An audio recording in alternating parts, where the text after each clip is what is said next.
Okay, good morning, everyone.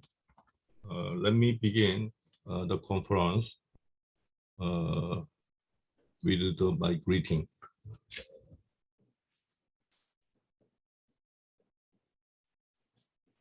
Okay. Good morning, good afternoon, good evening, my distinguished guest, Dr. Hong Kim of Kiev, and President Bong Cho of SEMAS, and President Won Lee, and my fellow professors and lecturers and students. Welcome to the 2021 KARMI International Conference.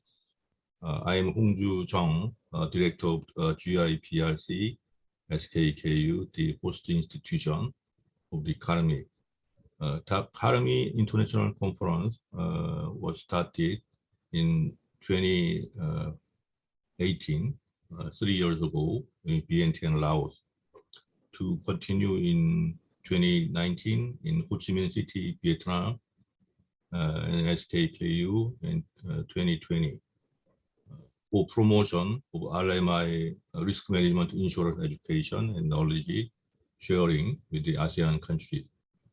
So this is the 4th year annual conference where 43 papers are to be presented with 44 speakers from 12 different countries. Unfortunately, however, due to the COVID-19, this year conference is also hosted online based only. A good thing about the online conference is that there is no need to fly hours or to suffer from any jet lag.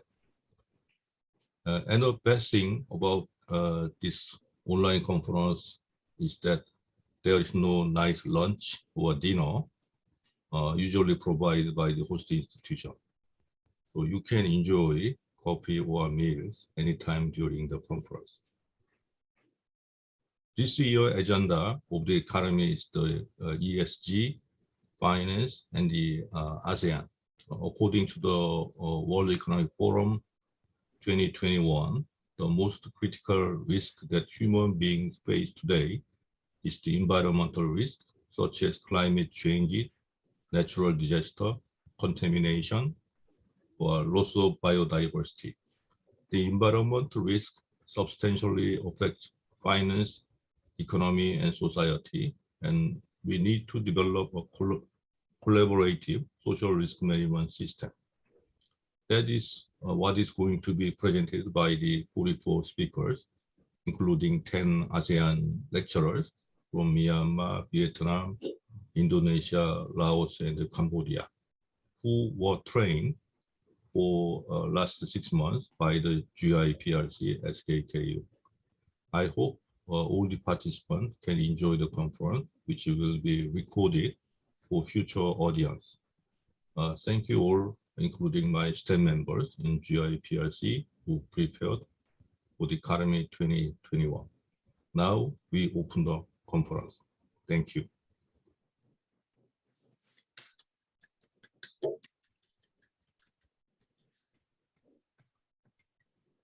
So I'm going to moderate this conference for this morning. The schedule is as follows.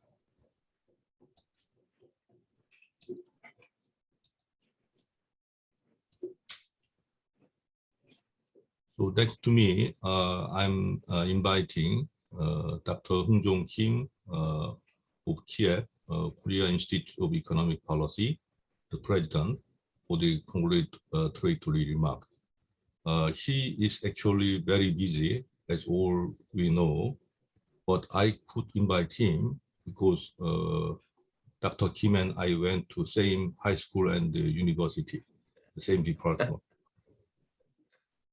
So please welcome Dr. Kim for his congratulatory remark. Yeah, thank you very much, Professor Jung Hongju, for your kind introduction. Good morning, good afternoon, good evening, ladies and gentlemen. It's my great pleasure to address you here at the 2021 Korea ASEAN Risk Management Insurance Conference. First and foremost, I'd like to thank the Sungkyunkwan University Global Insurance and Pension Research Center for hosting this conference during these challenging times. I would also like to express my sincere gratitude to Director and Professor Jung Hong-ju of the center and all our distinguished guests here today. I couldn't help starting my speech by mentioning the COVID-19. The pandemic has changed our daily lives in various ways, accelerating the digital transformation and restructuring the global supply chain. Above all, our experiences with COVID-19 are helping us to appreciate the importance of sustainability and broadening our views of ESG values. As everyone knows, the term ESG was originally used in a 2005 UN Global Compact report. ESG management seeks sustainability by taking into consideration non-financial elements such as environment, social, and governance risks and opportunities. ESG investments may benefit the society and the environment while also generating long-term profits. During the pandemic, ESG has grown into a global trend. Before the pandemic, it was the governance sector that mostly received attention in Korea. By improving corporate transparency, we were able to make our capital markets more attractive to foreign investors. And now, coming into the post-pandemic world, possibly, interest in climate change and environmental issues has increased. In particular, activist asset management firms championing ESG issues are actively participating in environmental issues, and the size of the funds associated with ESG is rapidly growing now. According to the IMF Global Financial Stability report recently published in October 2021, sustainable investment, which is comparable to ESG, accounts for about 7.4% of the total funds asset. The proportion related to with environmental issues was found to be slightly less than 1.5%. However, we can expect to see an increase in investors' requests for the environment as the inflow of funds centered on climate response investment is rapidly increasing. As the concentration of greenhouse gas has increased due to fossil fuel use, the global average temperature has been rising, which caused a rise in the sea level. Reports shows rising sea level will be fatal, especially to low-lying island countries and some Asian ASEAN member states as well. And the underwent speech of Tuvalu's foreign minister during COP26 captured international interest, highlighting that the climate change is a threat to survival to all of us. One of the main agendas of the 2021 G20 was environment and climate changes as well. The leaders of G20 urged to stop biodiversity loss and land degradation and make efforts to recover. They also acknowledged the need for efforts to achieve the 30 by 30 target. In addition, acknowledging the need to limit the increase in average temperature to 1.5 degrees Celsius, they declared the common goal of neutralizing carbon emission by around the mid-21st century. Fossil fuel subsidies will also be gradually reduced, and work will be done to eliminate coal power generation. The G20 also announced a global methane pledge, promising to reduce greenhouse gases according to the situation in each country. Fortunately, policy discussions and directions that take the environment into account are proceeding. Take for instance the Korea New Deal 2.0, used Green Deal and the Biden administration's eco-friendly stance. Also, the international community is seeking to respond to climate change threat and transition to a low carbon and sustainable economic structure by implementing the Bali Agreement. This will affect the environmental policies of several countries, including G20 and ASEAN member states as well. In the future, the importance of universal values beyond responding to climate change will receive attention, and ESG factors will become more important. Recently, the European Parliament has decided to announce a legislative bill by the end of the year, which will make it mandatory for firms to conduct due diligence on human rights and the environment. ESG management will become important to all partners linked with global supply chains, extending beyond the domain of an individual company. Companies failing to meet ESG standards could be excluded from the global green and sustainable supply chain. I believe this conference, this talk, this gathering will mark a turning point in identifying a new agenda on ESG. I hope you enjoy your time at the conference and take full advantage of these great opportunities. Thank you very much. 감사합니다. 고맙습니다. Thank you, Dr. Kim, for your nice introduction and the congratulations of the conference. Wonderful speech. Next is the Mr. President Jo Bong-hwan from the SEMAT, Small Enterprise and Market Service, 소상공인 진흥공단. Okay.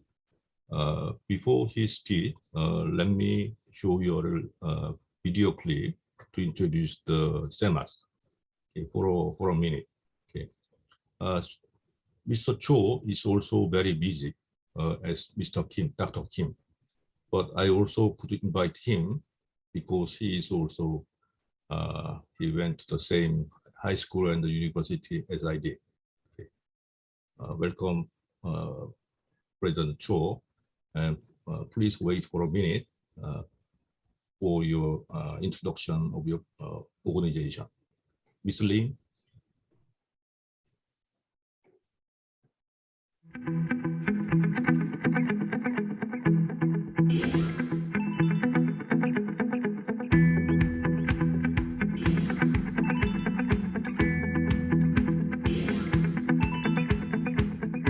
서민 경제의 근간이자 우리나라 경제 성장의 핵심 동력인 소상공인과 전통시장.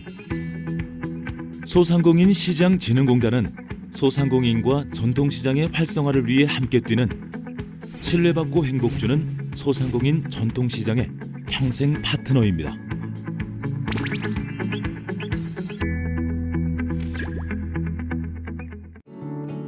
소상공인 시장진흥공단은 6개의 지역본부와 전국 지역센터를 바탕으로 안정적인 성장을 도울 수 있는 소상공인 전용 예산을 마련하고 교육 컨설팅 등 경쟁력 강화 프로그램을 지원하는 한편 전통시장 활성화를 위한 시설 및 경영 지원을 추진하는 등 자생력 강화를 위한 다양한 역할을 수행하고 있습니다.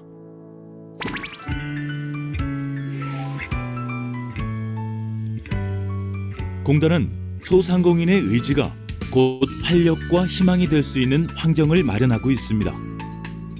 소상공인이 필요한 자금을 조달하는 데 어려움을 겪지 않도록 정책 자금을 지원하고 준비된 창업에 도전할 수 있도록 신사업 창업 사관학교와 상권 정보 시스템을 운영하고 있습니다.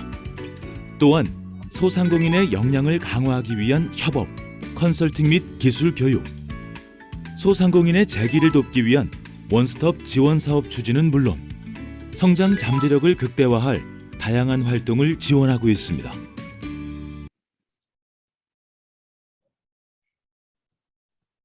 Okay, that's what was short video clip to introduce the SEMAT. Thank you, Professor Jung.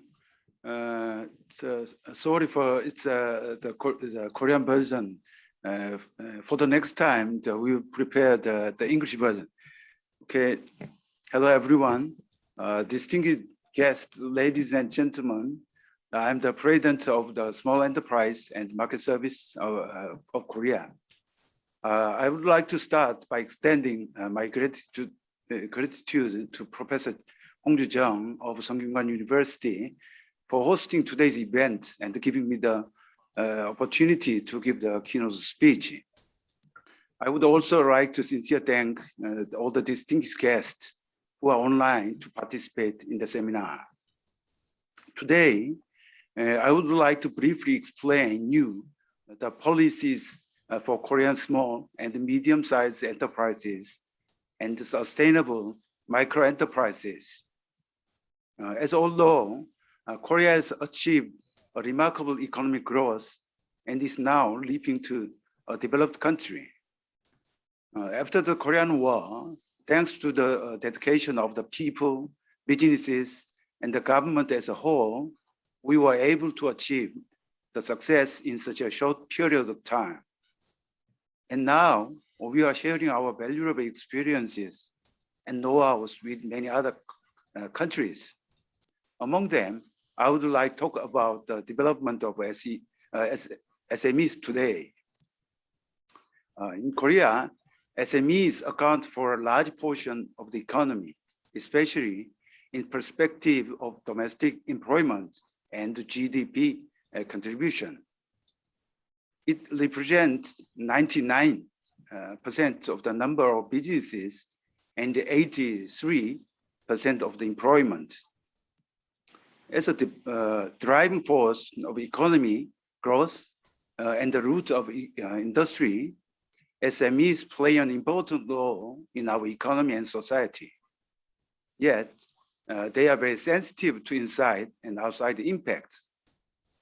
Recently, the business environment has become increasingly intense and competitive due to newly emerging factors such as trade conflicts, the fourth industrial revolution, and rapid growth of e-commerce. Urgent situation of COVID-19 pandemic has been a new big impact. It gets harder for SMEs to survive and grow in the line with these changes. Confronted with these issues, many countries around the world put more emphasis on policies to support SMEs as a priority. Korean government is also implementing policies and operating various programs to strengthen SMEs and manage a wide range of financial support schemes and grants. Korean policies for SMEs have changed along with the economic development. Until early 1990s, Korea's economy relied on exports, and it was the large corporations and conglomerates known as chaebol, which led the economic growth. While the roles of large corporations got most of the spotlights, SMEs generally served as a supporting role. Consequently, SMEs were not the main target of interest in government policies. However, it begins to change from 1996, when the Small and Medium Business Administration was established as a government member. In April 2004, comprehensive plan was made to enhance the competitiveness of SMEs, microenterprises, business ventures, and self-employed individuals. In the early stage, it focused on protecting SMEs from conglomerates or large corporations. But now, the paradigm has shifted to promoting competition and cooperation among them.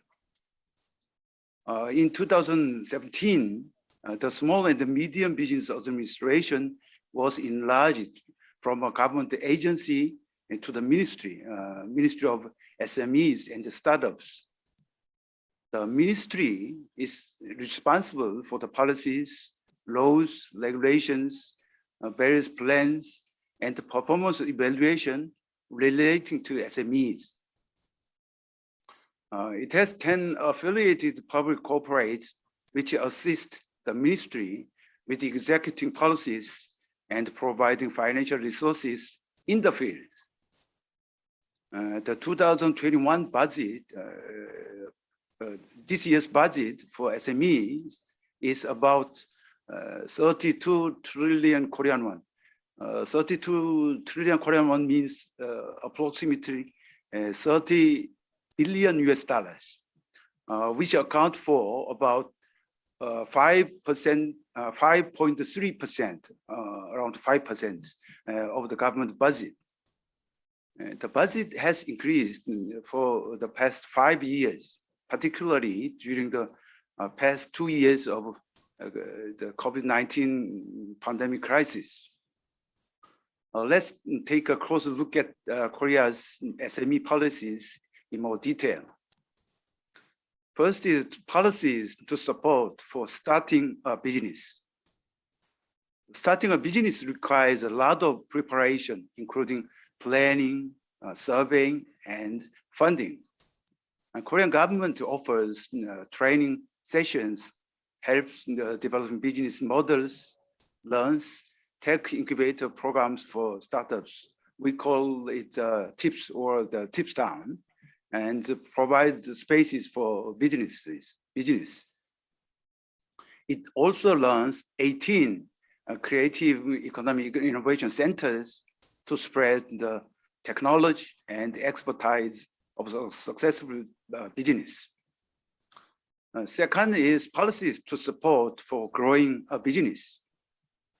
After launching, starting business needs various support for technology development, marketing, workforce, sales opportunity, and exportation. For technology development, there are various programs such as promoting self-development of technology and linking industry to research institutes. Support for marketing and expanding market channels. Are done by purchasing SMEs products in the means of public procurement and using online platforms that sell SMEs products. Traditional market also needs government support in order to compete with large retail channels. The support that the government provide to them, including establishing infrastructure such as shopping arcade, service centers, and parking lots, and providing online sales. Moreover, the government issues the only voucher, which can be used in traditional market with 5% discount. Besides this support, we are coping with issues relating to workforce, export, and deregulation. Another important support is financing, which includes government loans, grants, credit guarantee, and technology guarantees. Government loans are provided with a low interest rate of around 2% and favors the repayment period of 5 to 10 years. The current size of financing support for SMEs is about 6 trillion Korean won and 4 trillion Korean won for micro enterprises. The credit guarantees are provided with the size of 60 to 70 trillion Korean won a year, while that of technology guarantees is about 20 trillion Korean won. The technology guarantee is mainly for early stage startups. Through these policies, the government supports tech SMEs and pre-SMEs. Third is policies to support for restarting. Because of 25% of workforce in Korea is engaged in SMEs or micro enterprises sector, the inside competition and the survival are very harsh. Every year, about 680,000 businesses are driven out, which shows how difficult it is to survive from the competition. We support them in two ways. One is helping them to get new jobs, or the other thing is supporting them to start a new business. Every year, about 40,000 people have chances to get assistance. Now, I will briefly talk about the status of Korean micro enterprises. In Korea, micro enterprise refers to a small business with less than 5 employees. A small business, for example, for restaurant business means a business with a scale of sales less than 1 trillion Korean won a year. There are 6 million micro enterprises accounting for 93% of the total number of businesses in Korea. 9 million people are working in this business, representing 43% of domestic employment. Micro enterprises definitely play a vital role in our economy. However, the competition among micro enterprises in Korea is highly severe due to its structure. Roughly 1 out of 4, that means 25% employees is working for restaurants, retail stores, accommodations, and other service sectors.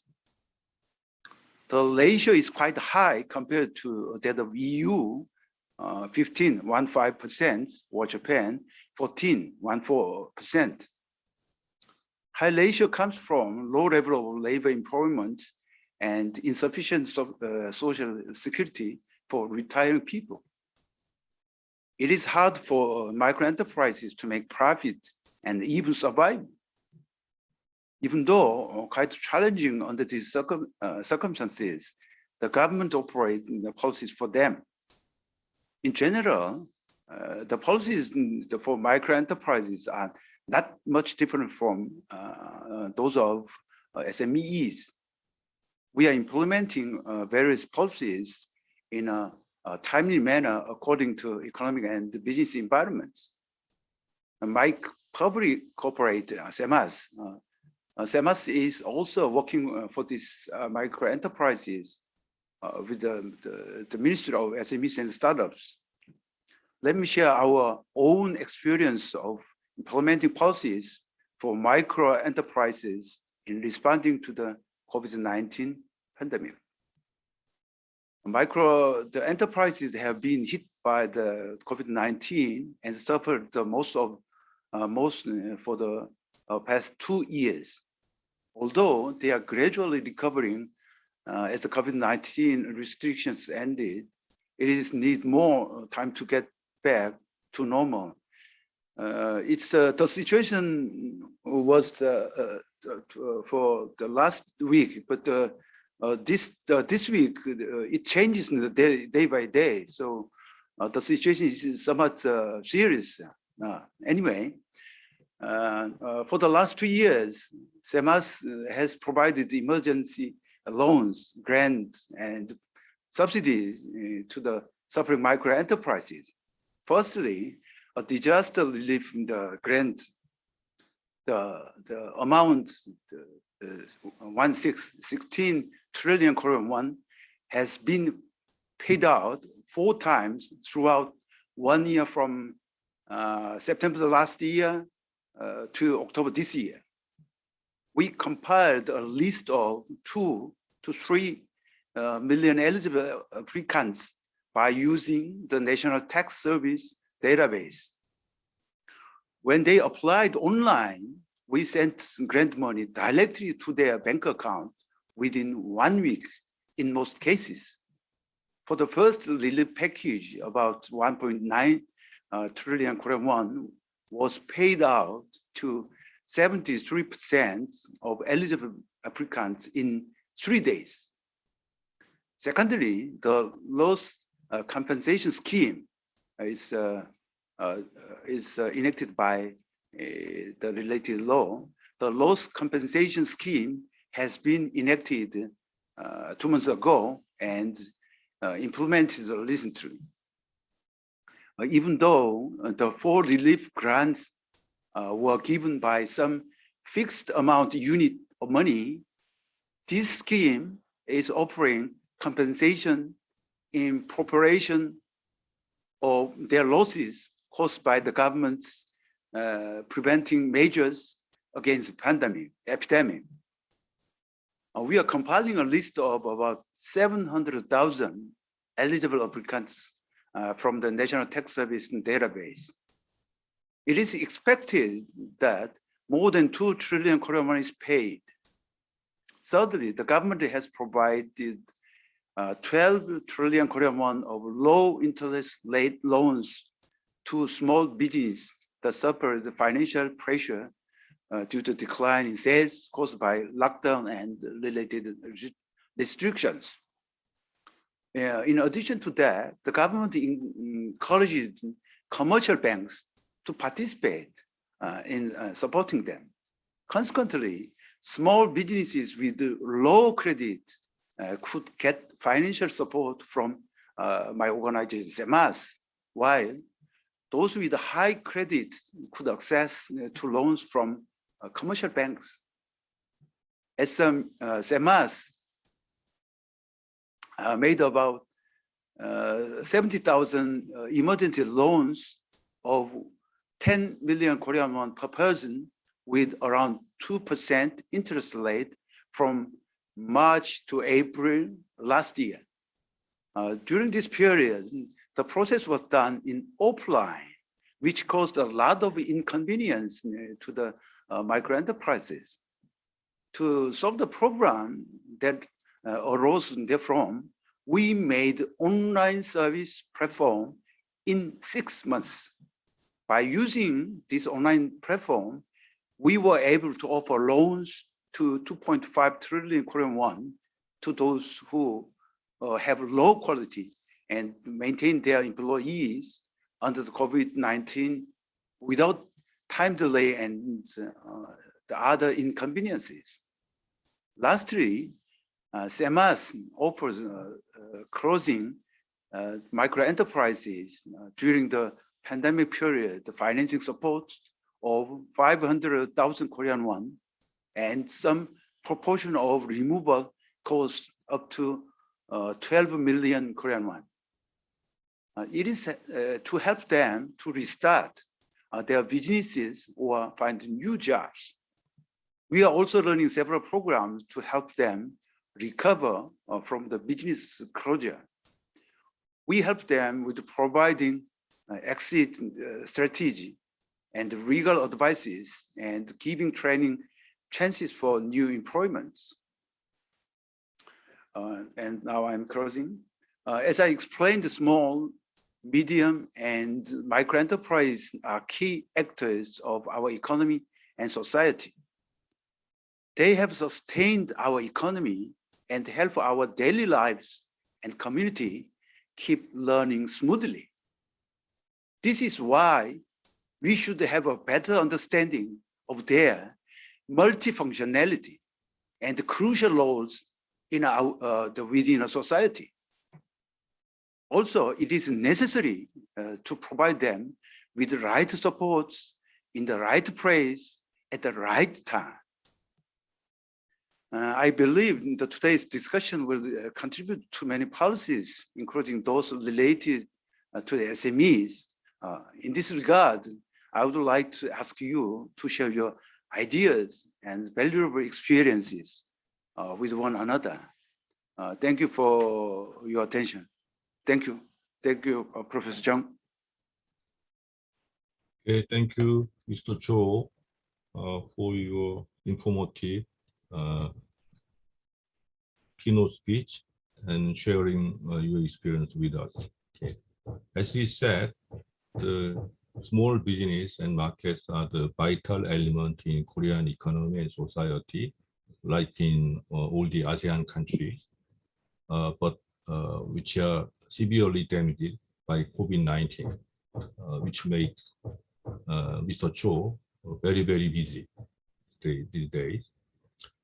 So internally speaking, the small businesses are very important, and externally speaking, the foreign economic policy are important for the Korean open economy. So we had enjoyed 2 nice keynote speech and the congratulatory remark, even though they are very busy. Okay, thank you so much again for your time and the effort to share your knowledge and experience with us. Okay, now with that, we are moving on to the presentation of the professional speakers, starting from Mr. Hwang Sung-ho in Waseda University and the SKKU. Mr. Hwang had served for insurance industry for around 30 years. Is that right? His recent job was the executive vice president of Prudential Insurance Company in Korea. Okay. He will make a presentation about the Japanese ESG trend for 30 minutes. Okay. Please welcome Mr. Huang. Thank you.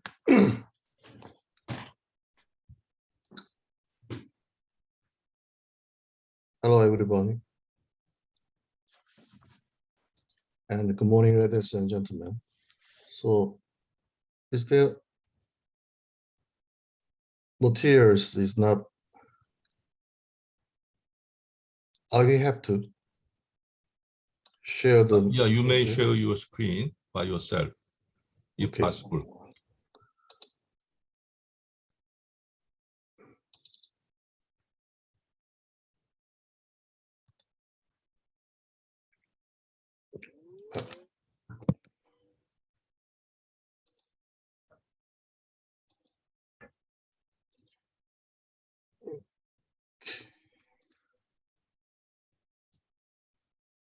Or So Young may help.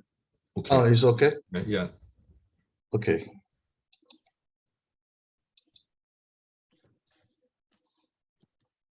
Okay, thank you. Today I present trend of ESG in Japan.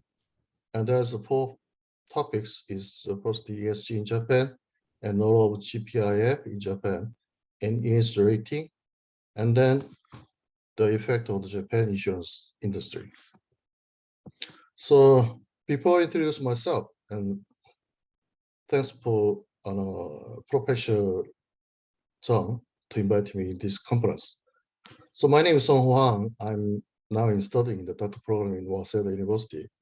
And also I'm working in the NASA Shoji in Japan. So before I worked in Prudential Life and the Remark and also Samsung Fire Marine. Okay, let's start. So the first is there's three areas in ESG. So environment, social, and the governance. So first area, environment, and globally, the UN Framework Convention on Climate Change is set up from 1992. They are a leading role in responding to climate change. Actually, the Paris Agreement adopted in 2015, and sorry, so their long-term goal is to limit global warming to well below 2 degrees, preferably to 1.5 degrees compared to pre-industrial levels. So EU agreed on European climate view, and in 2020 to achieve virtually zero GHG emissions in 2050. In financial area, the Financial Stability Board established a task force on climate-related finance disclosure, TCFD, in 2015. Now they have 2,600 supporters. And also, task force on nature-related finance disclosure, TNFD, is established this year. Actually, this is entire nature environment, including the biodiversity and ecosystem. And also this year, 15th, the meeting of conference of party COP15 is by Convention Biological in Kunming in China. There's focus on some social economy, consider diversity. And also the UN Environment Program, the forecast loss of ecosystem service has resulted in economic losses of nearly 500 billion annually. And the World Economic Forum released half of the world's GDP is almost 44 trillion a year. It depends on ecosystem service in 2090. And also a global risk report 2021, the most likelihood risk in the next decade is will be some extreme weather. So according to the trend of global, of ESG. So Japan is actually after the PRI, they introduced the Japan version of Stewardship Code and Corporate Government Code. And after Paris Agreement, the Ministry of Economy, Trade and Industry announced the integrated disclosure communication guidance for value co-creation. They called the ITO report. And also government announced the Future Investment Strategy 2018, also established Japan Steward Initiative and report Society 5.0 for SDGs action plan by Japan Business Federation and University of Tokyo and GPIF. And last year, government announced carbon neutrality achieved in 2050. So actually the principle of responsible investment institution is set up in 2006. And then now this year, the 4,419 signatories worldwide. So total asset more than the 100 trillion. Actually in Japan, the GPIF is signatory in 2015, and then invested ESG indexes in 2017. And then the Japan, the signatories rapidly grow. And now this year they have 98 institutions signed the PRI. So actually in Japan, the government declared the intention to achieve the carbon neutrality that will reduce the greenhouse gas emissions to zero overall by 2050. In order to achieve the goals, LIDO, the New Energy and Industrial Technology Development, has established by fund to trillion yen over 10 years, and also to induce investments by private companies. Actually, Japan, especially from here, the future support of profit employment comes from 2,000 trillion yen in ESG funds around the world. But still, they have a new challenge for especially the central bank and the regulator. According to BIS, the report 2020, they said green swan. They said the climate-related risk should be included into soundness provision. And the prime task is to assess the scale of climate-related risk and develop stress testing method incorporated climate scenario. And second task is ensure climate-related risks are incorporated into strategies and risk management procedure of individual financial institutions. And also they are starting and discuss the whether climate-related risk can be incorporated into 3 pillars of Basel. This is, and next topic is area is social. In Japan, the social issue is diversity and declining birth rate and aging population. So according to the World Economic Forum's Global Gender Gap Report, Japan still ranked 120th. So of the 156 countries, is very low. But the aging population is over almost 28 in 2020. It's very high, almost highest. But still, the social presence, institutional investor engagement activity is very small. Japanese companies still relatively few problems with social. And then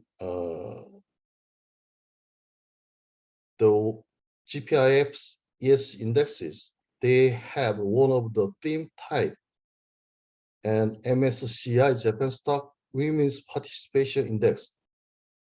That is in order to focus on the active participation of women. If you see the graph, the compare the men and women's the working position, still women's 50% is non-regular. And next area is governance. According to the sixth survey result from listed company regarding institutional investors stewardship activity by GPIF, actually 71% of companies cite corporate governance is the main theme. You can see the table. Because the corporate governance is the issue related to corporate management. And also governance is one of the factors attracting interest institutional investors. But according to the Nomura, still independent outside directors account for only 39%.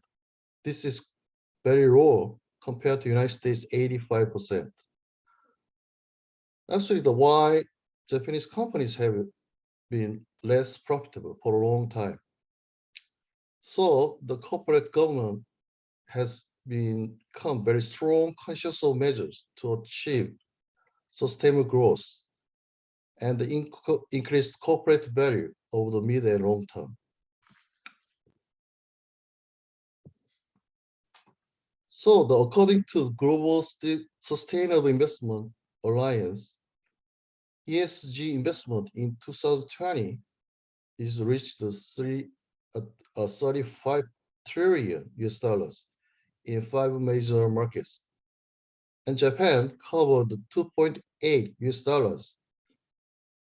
This is very rapidly increasing, is 55% during the past 4 years. Okay, the next topic is the role of the GPIF in Japan. Actually, GPIF is the government pension investment fund.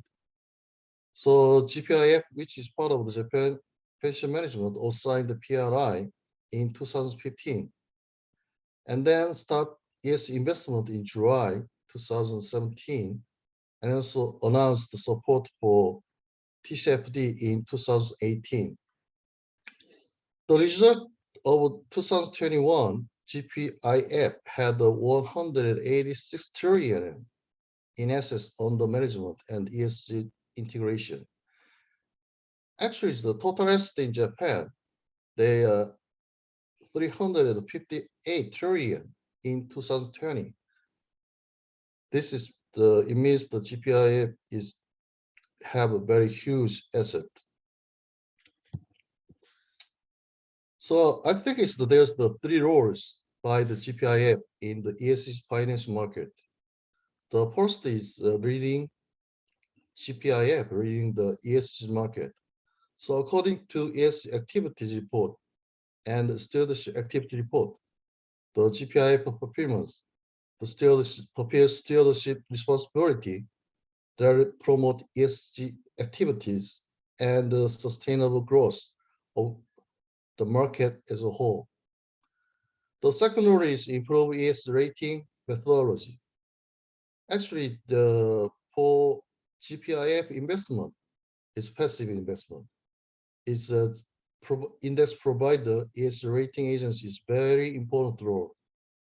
So the GPIF engaged in dialogue with index providers and ESG ratings agency to improve ESG rating methodology.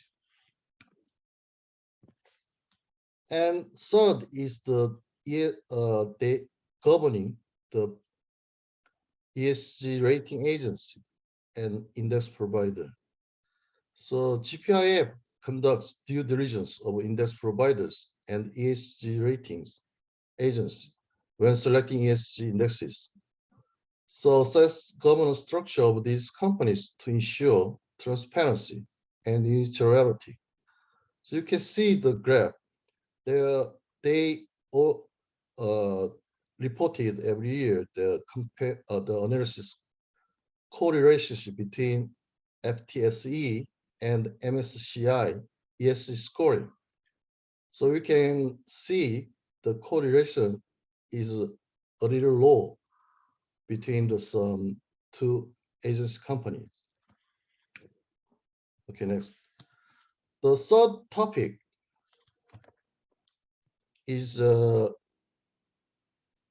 ESG rating agency in Japan. There's the three main agency: FTSE, Russell, the Financial Times Stock Exchange. They founded in 1995, the London Stock Exchange Group in UK, and then the Sustainable Analytics. They are founded in 1992, located in the Netherlands, and now part of the Morningstar. And then MSCI, Morgan Stanley Capital International, they founded in 1998. They are based in New York, in USA. Okay, next. So I summarized the MSCI market ESG snapshot report this year. So because still the Japanese company, they feel their ESG rating is low compared to other countries. So that's why the MSCI, they indicated a couple of issues why their rating is actually, though you can see the ESG rating distribution. So BBB is almost 24%. So first issue of environment. So already the government, they declared this annual emission reduction rate of 3.4%. But you can see this right graph. Each sectors is below 3.4%.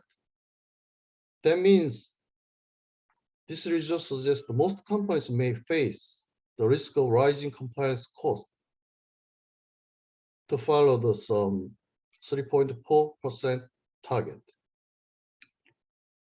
And second issue is social. The aging population is a challenge to reduce the labor force, but a bigger problem is skill level may decline.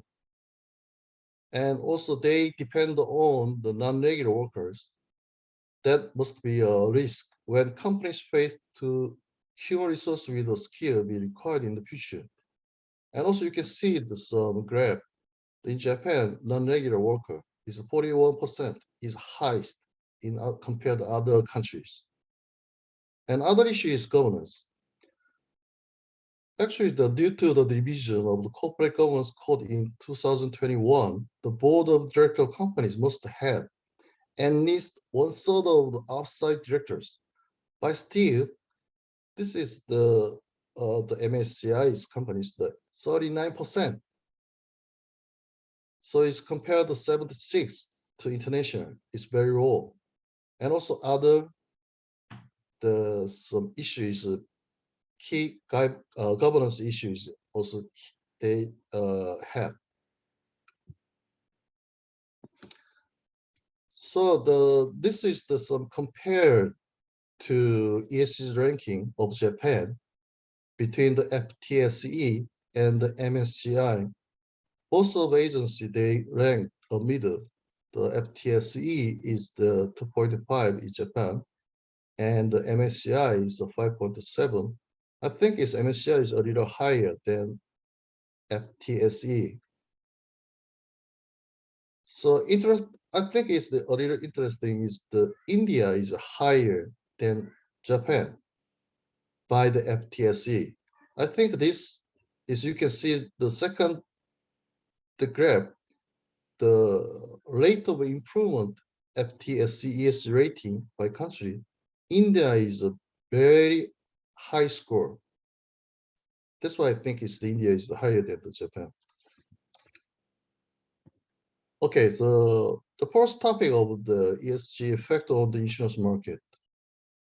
So actually the PSI launched in 2012.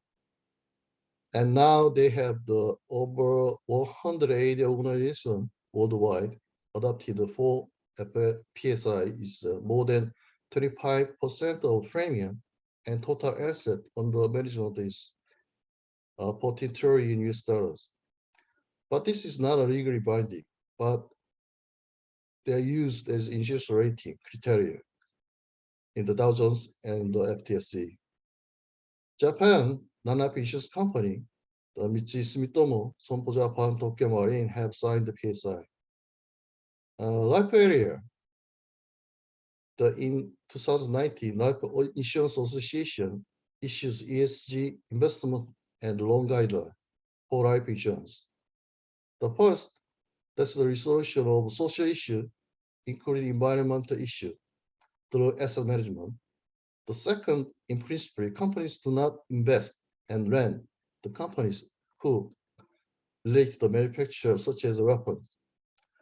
So this year, the 11 life insurance companies participate the stewardship activity working group, and 16 life insurance companies participate in ES investment and loan promotion working group.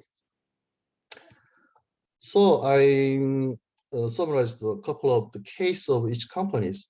The interesting is Tokyo Marine. This year, they experiment to utilize ESG scores for underwriting of D&O insurance. And Sompo Japan, they declared the no underwriting for coal-fired power generation sectors. And Dai-ichi Life, actually they are universal owner. They managing the 36 trillion. And Meiji Yasuda Life, they invested about 11 billion in green bond, and also 10 billion in sustainable development bond, and 6 billion in gender bond. So this is according to Share Actions report this year. They ranked 70 worldwide insurance, and the survey covered the governance, climate change, biodiversity, and human rights. So still in life and non-life, the Japanese insurance companies still get very low rating. So only Dai-ichi Life get the BB. The other companies is very low. I think this is also Japanese companies very concerned about the ESG from now on. Okay, last. So still, but Japan have some challenge the issues, the political issues, ESG. So I think its first one is ESG investment in Japan. It's still they led by public pension, GPIF. But still, it's not firmly proved in Japan pension management. So in case of the position of ESG investment will be once again questioned at the time when slow economy grows. The second issue is how investors exploring ESG investment on the various financial information and ESG.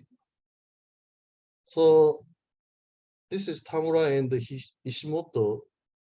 They proposed some ROE ESG model, the combination ROE and ESG score, and that measure to evaluate the both firms' earning power and ESG initiatives.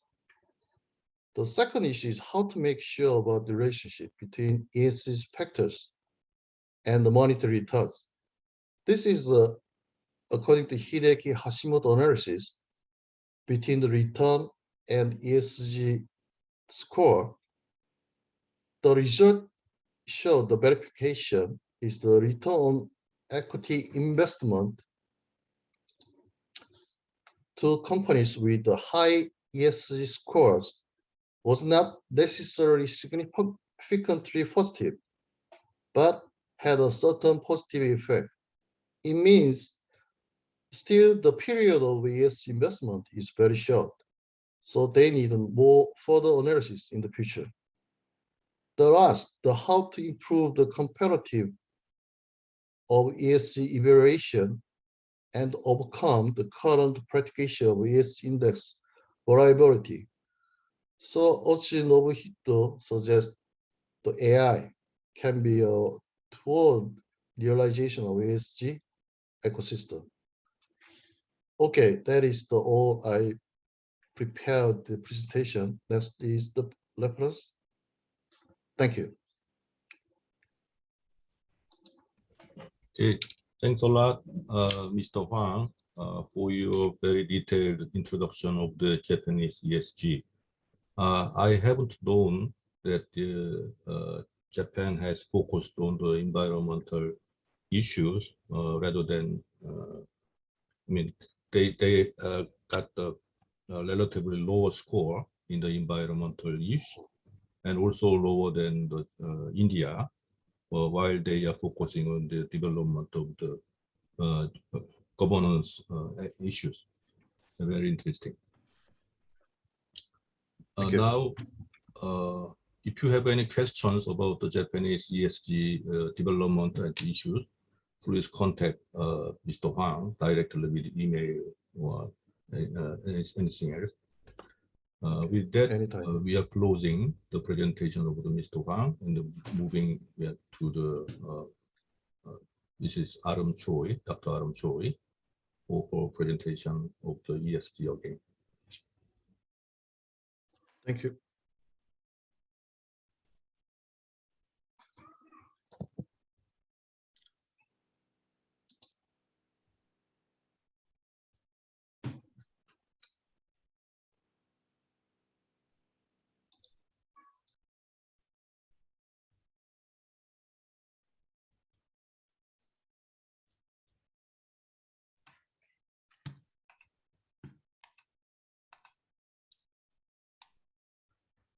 For your reference, Dr.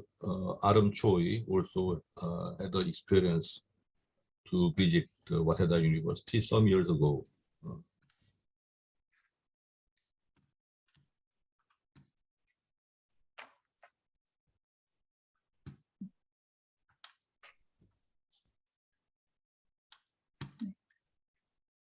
Hello everyone.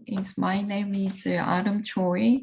My presentation is Japan's ESG response strategy. The contents of the presentation are as follows. And first, there is a widespread perception that companies should be interested in ESG in order to achieve sustainable growth. The IMF is considering ESG when making decisions for vendors, investors, and companies. The following table presents major issues for each ESG indicate. Next is amount of investment in ESG. ESG investment refers to investment that considers non-financial information as well as quantitative financial information, and the size of investment worldwide is on the rise. Figure 1 shows the following. Sustainable debt insurance in 2021 reached around 660 billion of US dollars, approximately 87% of the 2020 total issuance. Figure 2 shows the following. Europe remains the largest supplier of sustainable debt at around half of total issuance in 2021.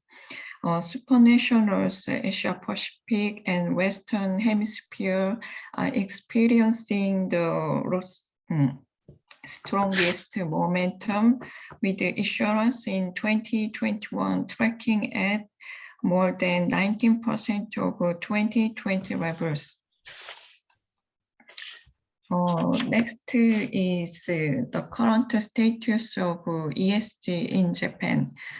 Interest and investment in ESG in Japan continues to increase. This slide is the trend of institutional investors. Institutional investors in Japan lack experience and history compared to the United States and Europe. Institutional investors in Europe pursue social returns, and institutional investors in United States are striving to invest in ESG after clarifying their pursuit of monetary returns and a sense of purpose. However, Japanese institutional investors have various purposes. There are 4 challenges faced by institutional investors. The contents are as follows.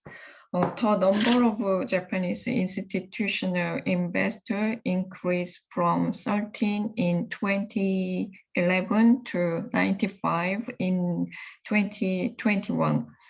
Japanese institutional investors include GPIF, Tokyo University, and Mizuho Trust Bank. Next slide. The following is the Japanese government ESG response. The Japanese government is presenting various guidelines and casebook for each ESG area to expand the ESG. In the environment sector, as ESG investment expands, it is important to disclose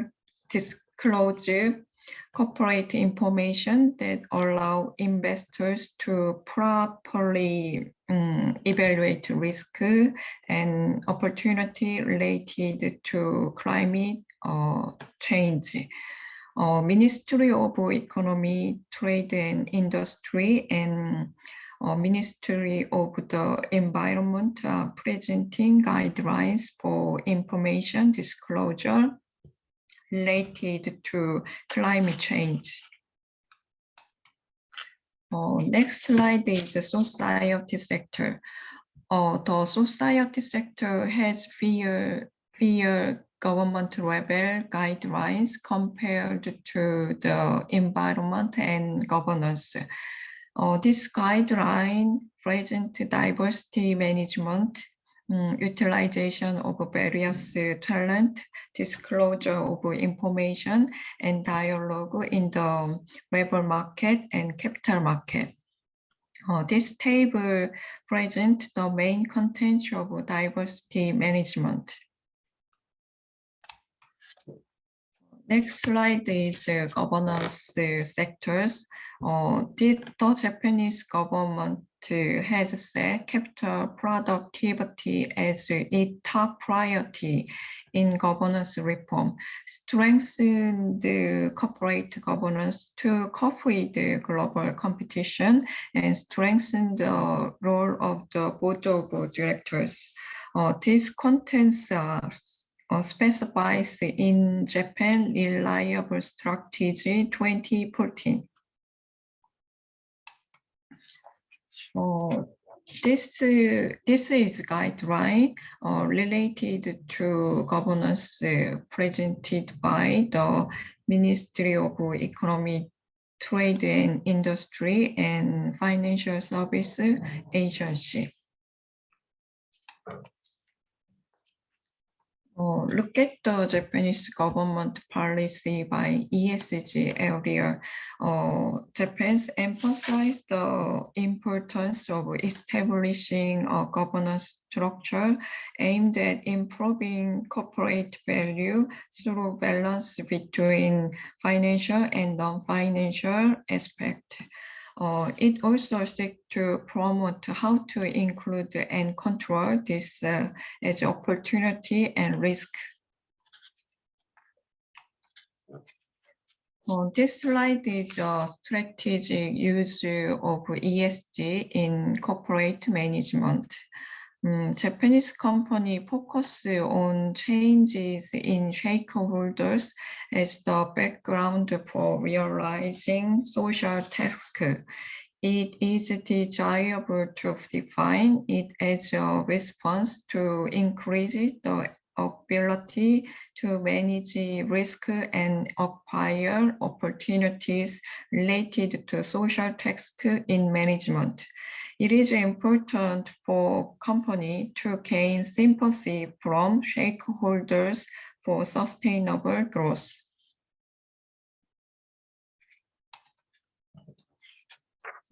This table presents various challenges related to ESG for stakeholders surrounding the company.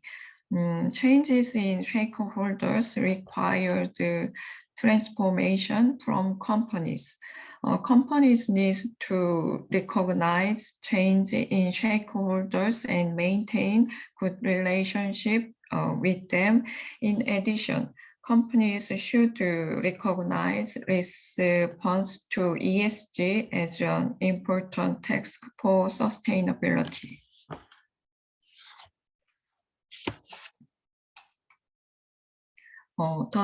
This slide is the direction of investment in Japan's ESG. It emphasizes the importance of managing ESG risk for corporate value and the need for corporate response from a stakeholder perspective. It presents a framework that can create value through 3P. Policy, practice, and performance for corporate activity in the ESG aspect. This slide is an example 3P and V framework. Look at the promotion of women's careers. 3 points are presented. Whether they plan actively promote support for women's activity, specific response to them, and what percentage of females management positions are being implemented. In addition, information and what value such a response as a whole adds to the enterprise corresponds to value creation. This is the conclusion. Japan suggested that changes in stakeholders should be recognized for corporate sustainability by examining ESG risk from the perspective of stakeholders. It suggests a structure that can achieve value creation through consideration of stakeholders and strengthening competitiveness in important. Thank you for your time and attention. Thank you, Dr. Choi, for your introduction of the Japanese response strategy against ESG, in particular from the governmental side. Okay. While Mr. Hwang introduced the overall picture of the ESG trend in Japan, Dr. Choi introduced the governmental side response in particular. She said Japan focused on the value of cooperation and the risk management in Japan. Okay. Thanks again for your nice presentation. Now we are moving on to another presentation on the ESG by the Ms. Sujin Shin. She's a currently doctoral candidate of SKK University. She got her bachelor degree in Daegu University with the professor and former president Won-Don Lee, and then she got the master degree in UK, and now she's studying in SKKU. She is introducing the overall trend and the rating system in ESG, global and in Korea. Okay. Sujin, the floor is yours.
Is my presentation slide showing on the screen now? Yeah, we can see your screen, ESG trend and rating in blue. Thank Yeah. you.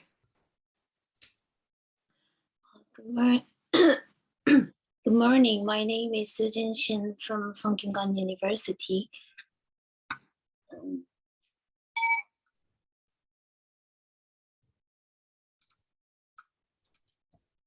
And I'm in charge of ESG management, and I have been studying at Sungkyungan University for 2 years, and now I'm PhD candidate in international trade. Let me finish with a brief self-introduction, and let's move on to the presentation. The topic of my presentation today is ESG trends and rating. I will divide my presentation into 3 parts, and the presentation will focus on trends of ESG and ESG rating system. By the end of this presentation, I hope that you will understand the recent trends of ESG and its scoring methods. First of all, let's start with concepts of ESG. In order for a company to achieve sustainable growth, financial stability and growth potential are important, but non-financial soundness is also important nowadays. Therefore, ESG management refers to the activities that strives to become a health company in the 3 aspects of ESG, such as environmental, society, and governance when managing a company. Hence, I would like to talk about the relating concepts of ESG at the beginning of my presentation.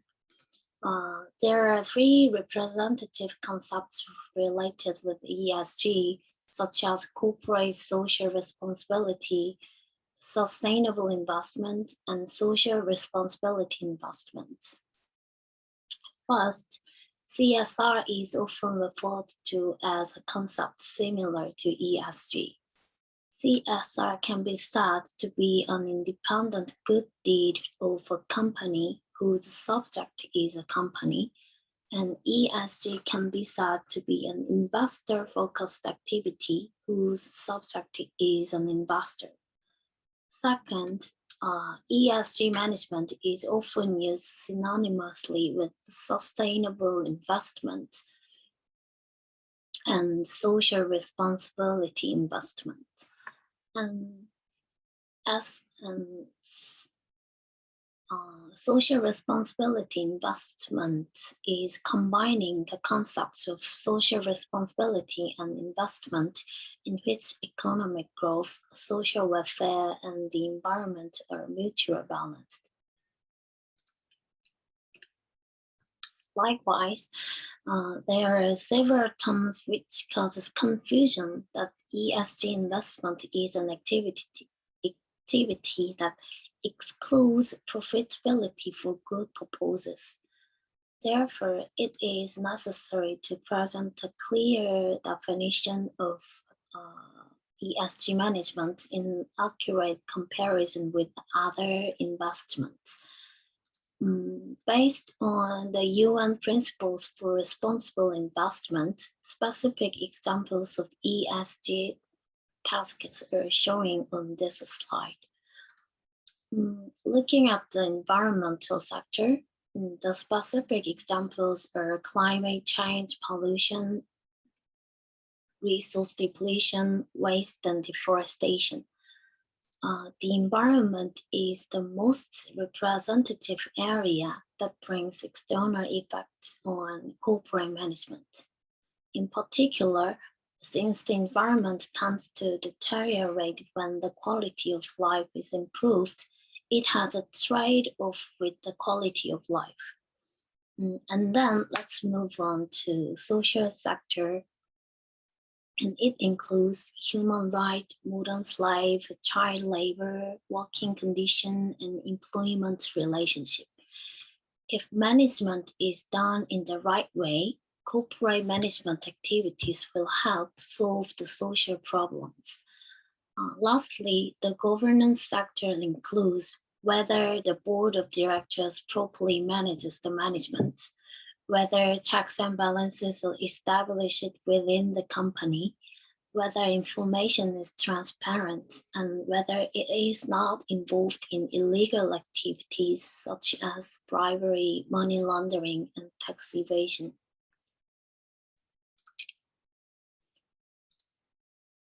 Therefore, ESG refers to not only maximizing shareholder profits, which are financial factors, but also considering environmental, social, and governance factors, which are non-financial factors, in pursuing profits in corporate management activities.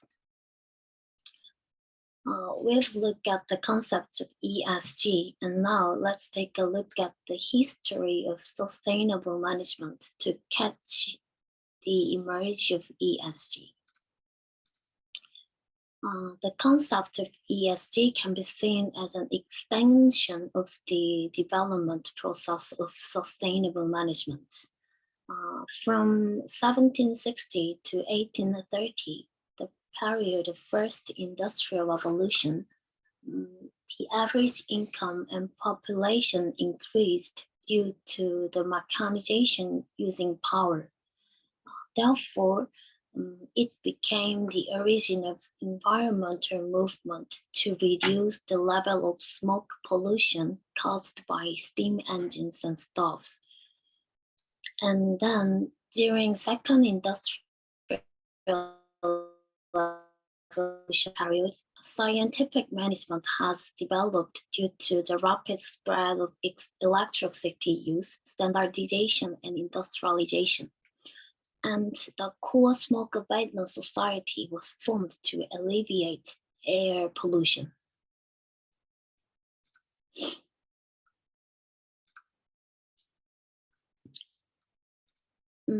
Third, from 1960 to 1980, sorry.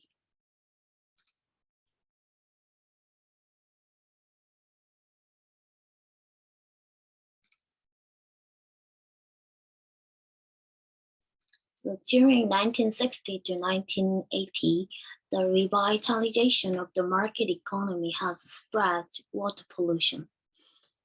The industry was able to withstand external pressures because the industry can formulate its own definitions and regulations regarding the environment. In 1971, Greenpeace was established to support non-violent environmental protection activities. And 4 years ahead of Japan's pollution law, Korea was enacted pollution prevention law in 1963 to improve public health. China reformed and opened in the 1980s, and in the early 1990s, the dissolution of Soviet Union and weakening of the solidarity of Eastern Europe socialism led to the globalization of the US centers market. So the automation of facilities and technological innovation led to mass extraction of natural resources and mass production. So in June 1992, the United Nations Conference on Environment and Development addressed issues related to sustainability. As a result of meeting, the UN's non-binding action plan on sustainable development was adopted.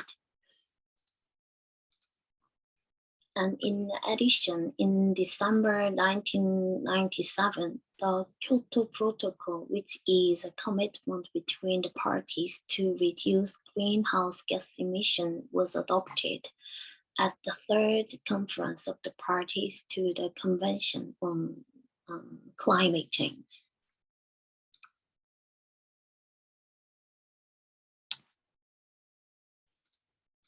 From 2000, the information age leads to the globalization of the market economy system and the rapid development of information and communication technology are raising risks that hinder sustainability. In July 2000, the United Nations Global Compact was officially launched. And this is a UN agreement that encourages companies to carry out sustainability and social responsible policies.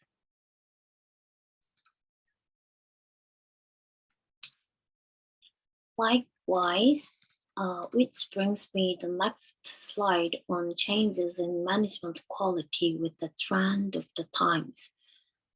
First, environmental management is managing the human activities on the natural environment and the impact of those activities.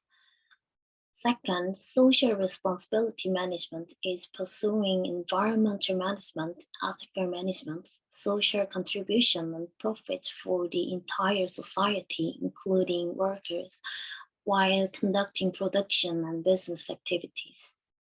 Third, social value management is management in which a company pursues social values that prioritize the public interest and community development, such as job creation, equal opportunity, personal development, and ethical management. And finally, sustainable management is striving for sustainable development in all areas of the environment, economy, and society, while minimizing risks to enhance shareholders and corporate value. As such, traditional management methods have mostly focused on financial performance. However, as the level of expectations demanded by stakeholders and corporate sustainability became more important, ESG is becoming a strategic element. Thus, triple bottom line began to talk in the middle of 1990s. This is a management structure that collectively refers to not only economic performance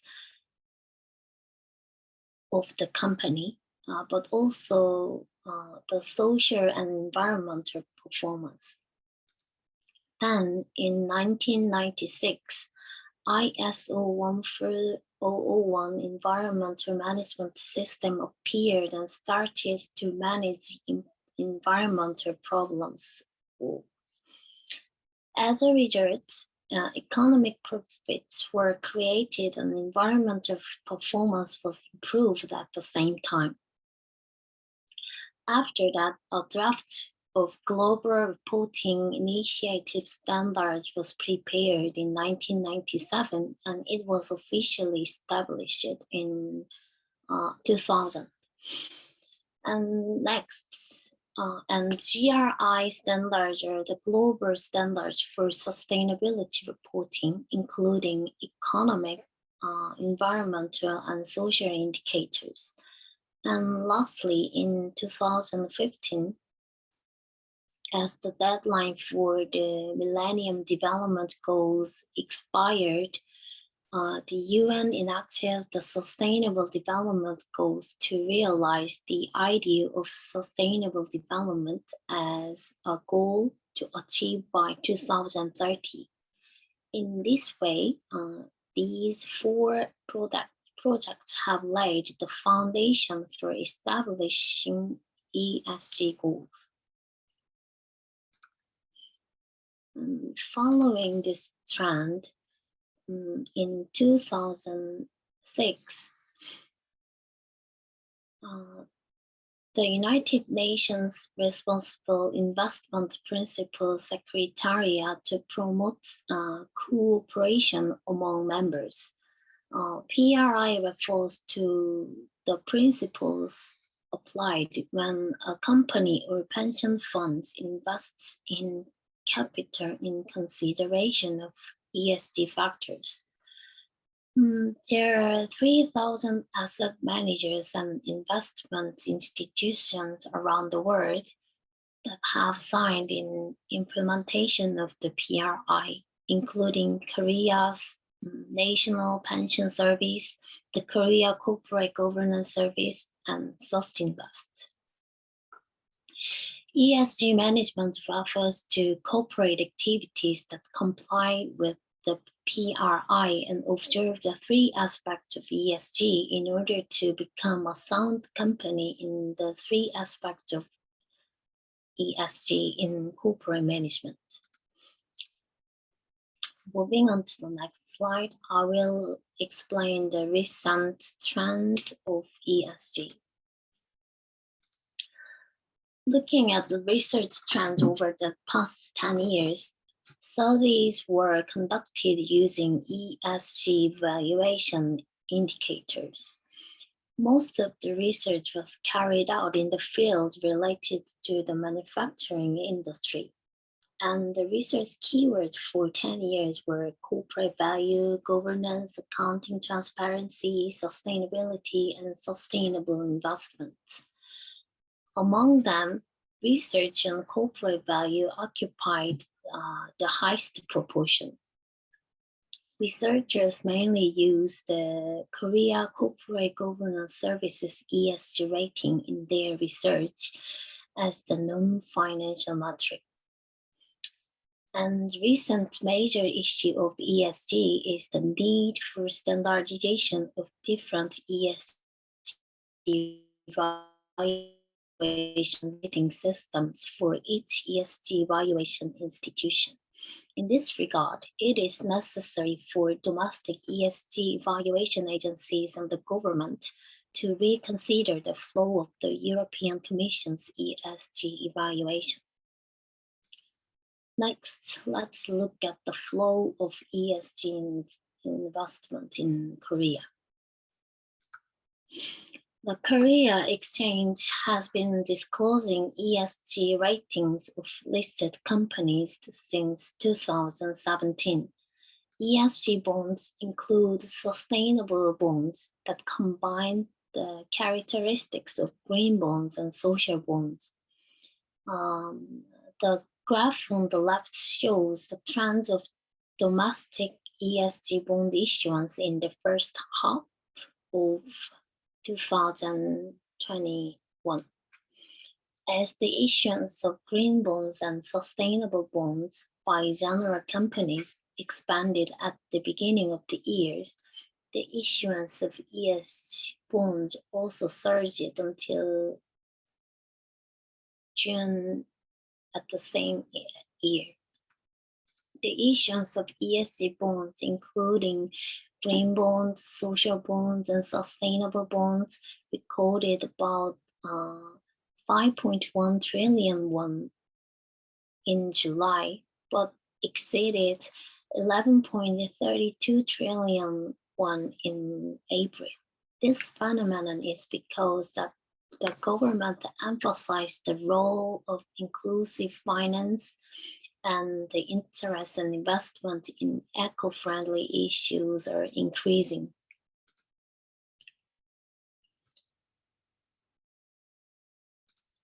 And then let's take a look at the size and growth of ESG over the world. Leading countries for ESG are Europe, the United States, Commonwealth countries, and Japan, and combined share of them is nearly 100%.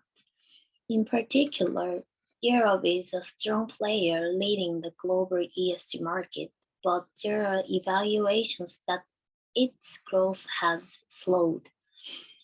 On the other hand, growth in the Commonwealth countries and the United States and Japan is still growing, especially ESG in Japan, which is in the early stage of the ESG introduction, is showing explosive growth. According to GSIAI, the total size of global ESG assets is close to $400.5 trillion in 2002. In the first quarter of 2020, the total size of global ESG funds reached at $152 billion. And it is an increase of 88% compared to the previous quarter's size of $82.6 billion. In summary, this strong inflow into ESG funds reflects investors' high interest in ESG issues. Thus, there is a growing awareness of the importance of salvaging sustainable and resilient business models. And I will explain the ESG investment strategy quickly. There are 4 methods of ESG investment strategies. First, negative screening is an exclusion based on ESG factors in a fund or portfolio related to a particular industry, company, and mode of operation. Second, positive screening is investing in companies that have shown positive ESG performance related to their industry peers. Third, non-based screening is investment screening based on minimum standards of international norms presented by OECD, ILO, UN, and UNICEF. At last, ESG integration is integrating a system, an explicit way of integrating ESG factors into financial analysis.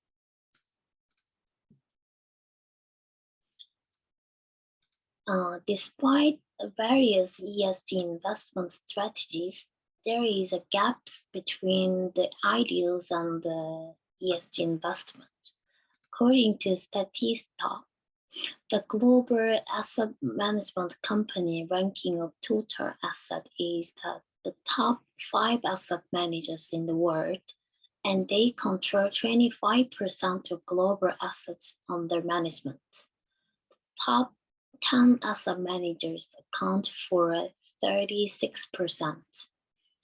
And 8 of these top 10 asset managers are US companies, while the other 2 are German and French companies, respectively. In particular, BlackRock, Vanguard, and State Street, the world's 3 largest asset managers. When all the shares they hold are combined, they account for 88% of the US S&P 500 companies.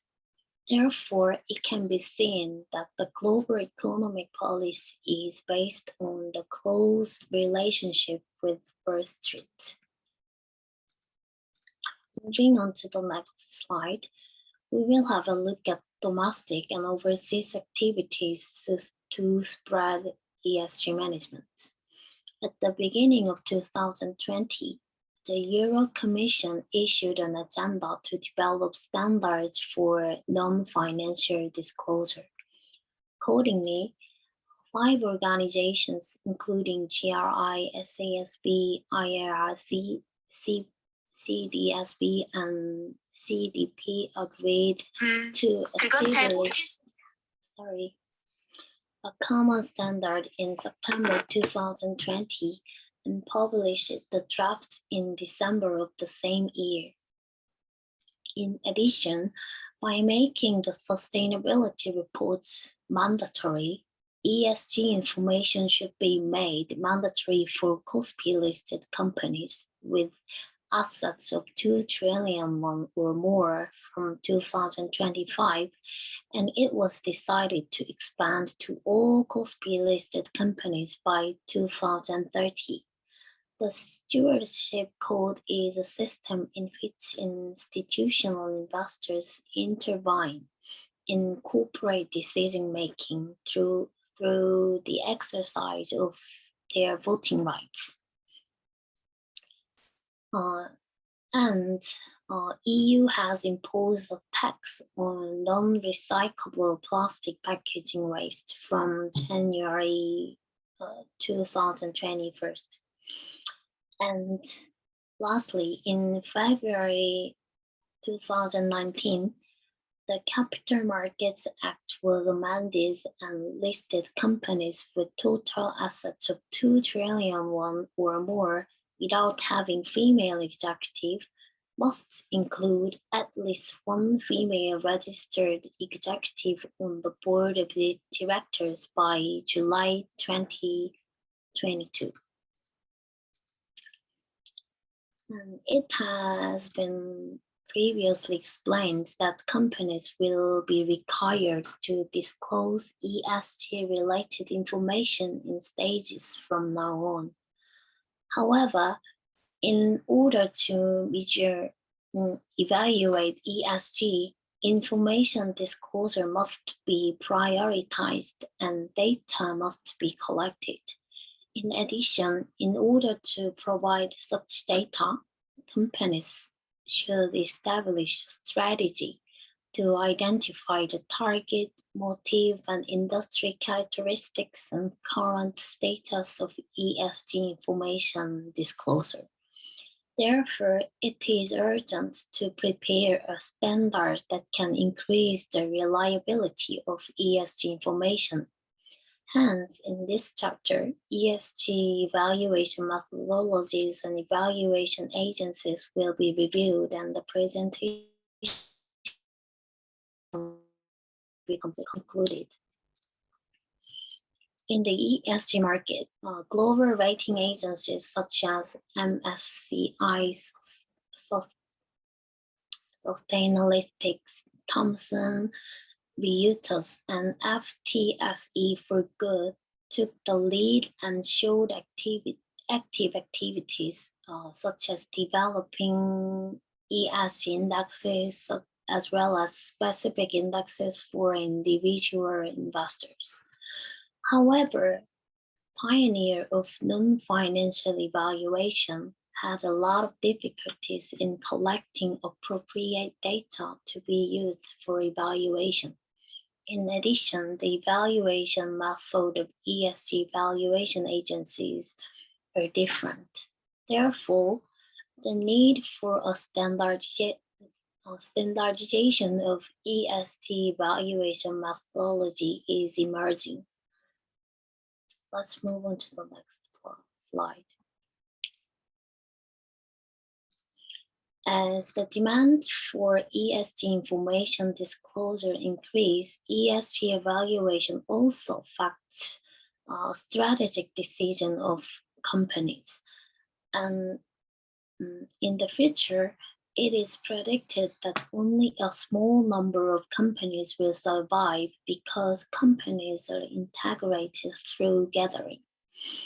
ESG evaluation costs are not involved by companies as users of the information pay the ESG rating agencies.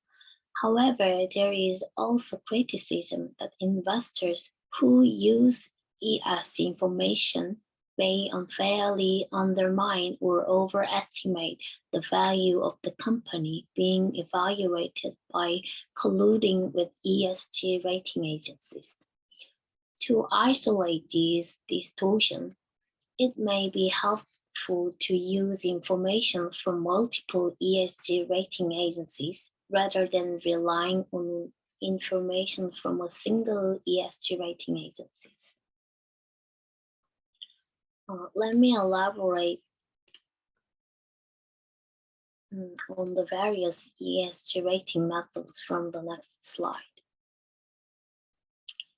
Dow Jones Sustainability Indexes was developed by S&P Dow Jones Indices, a leading sustainability management evaluation company. It is a global evaluation model that comprehensively evaluates not only financial information, but also social and environmental performances and value of a company as an evaluation technique. In the form of a questionnaire, the evaluation is based on the company's answers to the questionnaire, and each evaluation categories are divided into common categories and industry-specific categories. The evaluation field in the economic aspect consists of corporate governance, risk management, code of ethics, and industry-specific categories. The field of environmental evaluation consists of environmental reports and industry-specific categories. The evaluation field in the social aspect consists of transfer, resource development, human resource retention, labor index, corporate citizenship, social report, and industry-specific categories. In addition, this methodology analyzes the sustainability of corporate by comprehensively evaluating the economic performance, environmental and social characteristics of the company.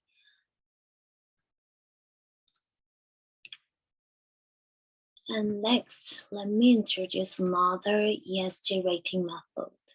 MSCI began evaluating ESG in 2009. In the MSCI's ESG evaluation, public data related to companies such as sustainability reports, governmental media intellectuals, and macro data are comprehensively reviewed and reflected in the score. In addition, companies can participate in the information verification process, and there are detailed evaluation items for each issue, but a separate record from the evaluated organization is required. It is evaluated within 10 topics and 35 core issues for each ESG area, and 7 grades from AAA to CCC are calculated. And since the end of 2019, ESG contents of 2,800 companies have been disclosed by MSCI.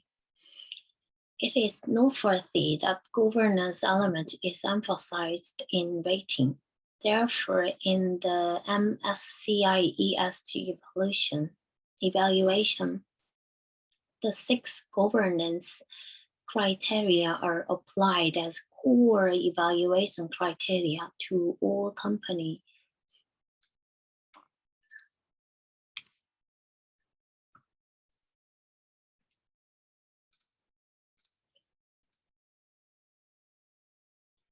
And the evaluation model used by the Korean Corporate Governance Service introduced in this slide has an evaluation model according to each evaluation area, such as environment, society, and governance.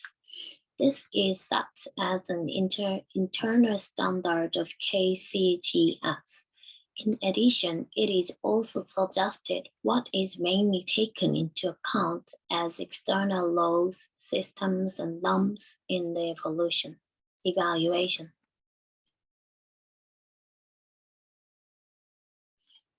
And lastly, Sustinvest is the largest research institute in Korea with expertise in ESG information analysis. It evaluates the ESG performance of domestic listed company through an ESG evaluation model developed in-house. and it gives 7 grades of AA, A, BB, B, C, D, and E.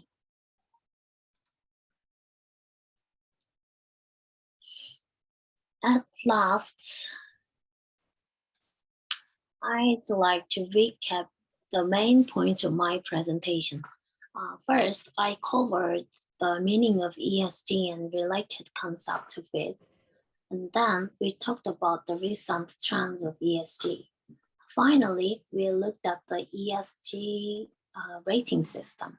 So as I've shown in this presentation today, there is still a fundamental problem that the definition and system for sustainable activities in ESG are not unified.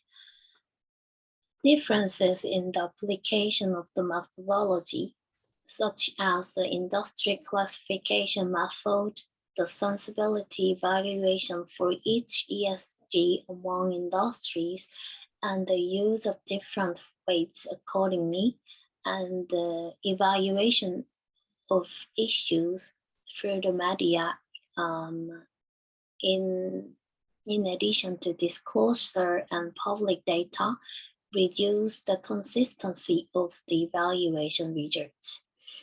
For the objectivity and stability of evaluation system, to a company's creating credit rating, there is a need to newly established ESG-related disclosures by companies according to stipulated rules. For this purpose, cooperation among international related organizations is being carried out from various angles. And I want to recap the need of a formalized classification system with transparency. Thank you very much for your attention. If you have any question, feel free to contact me via my email address because time is running out, and I will do my best to answer that. And I would welcome any comments or suggestions as well. Thank you. Thank you, Ms. Shin, for your overview of ESG system in the world and the analysis of the rating system across the country, which has some inconsistency or distortion. So the users of the ESG system has to exercise a caution to get the correct or the more perfect information from the variety of the ratings. Now we have 2 or 3 minutes ahead of schedule. If you have any question or comment for the 3 presenters, Mr. Hwang, Choi, and Shin, please ask any question.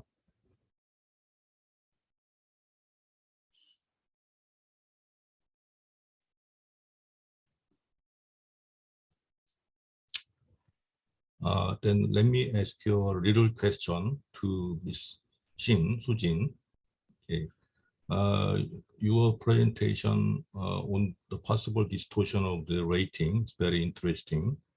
What do you think about the possible source of the problem, particularly in E, S, or G?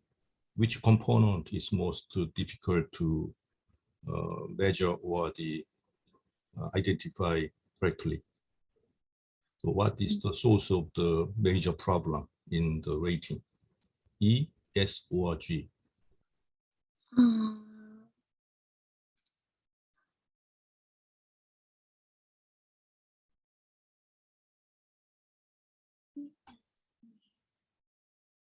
I think the social part is Social part, probably. Yeah.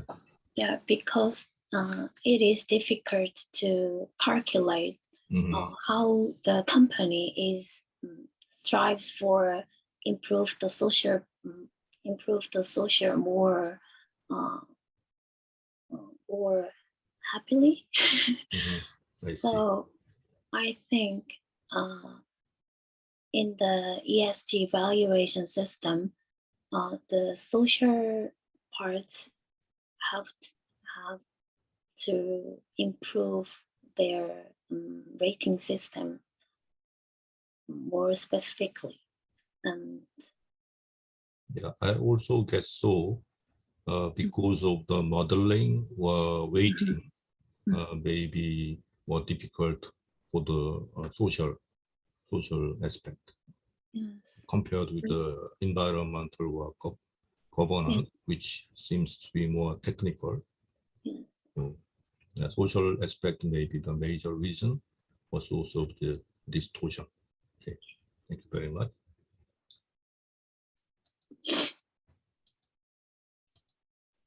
Now we are moving on to the next two speakers from the ASEAN countries. One from Vietnam, the other from Thailand.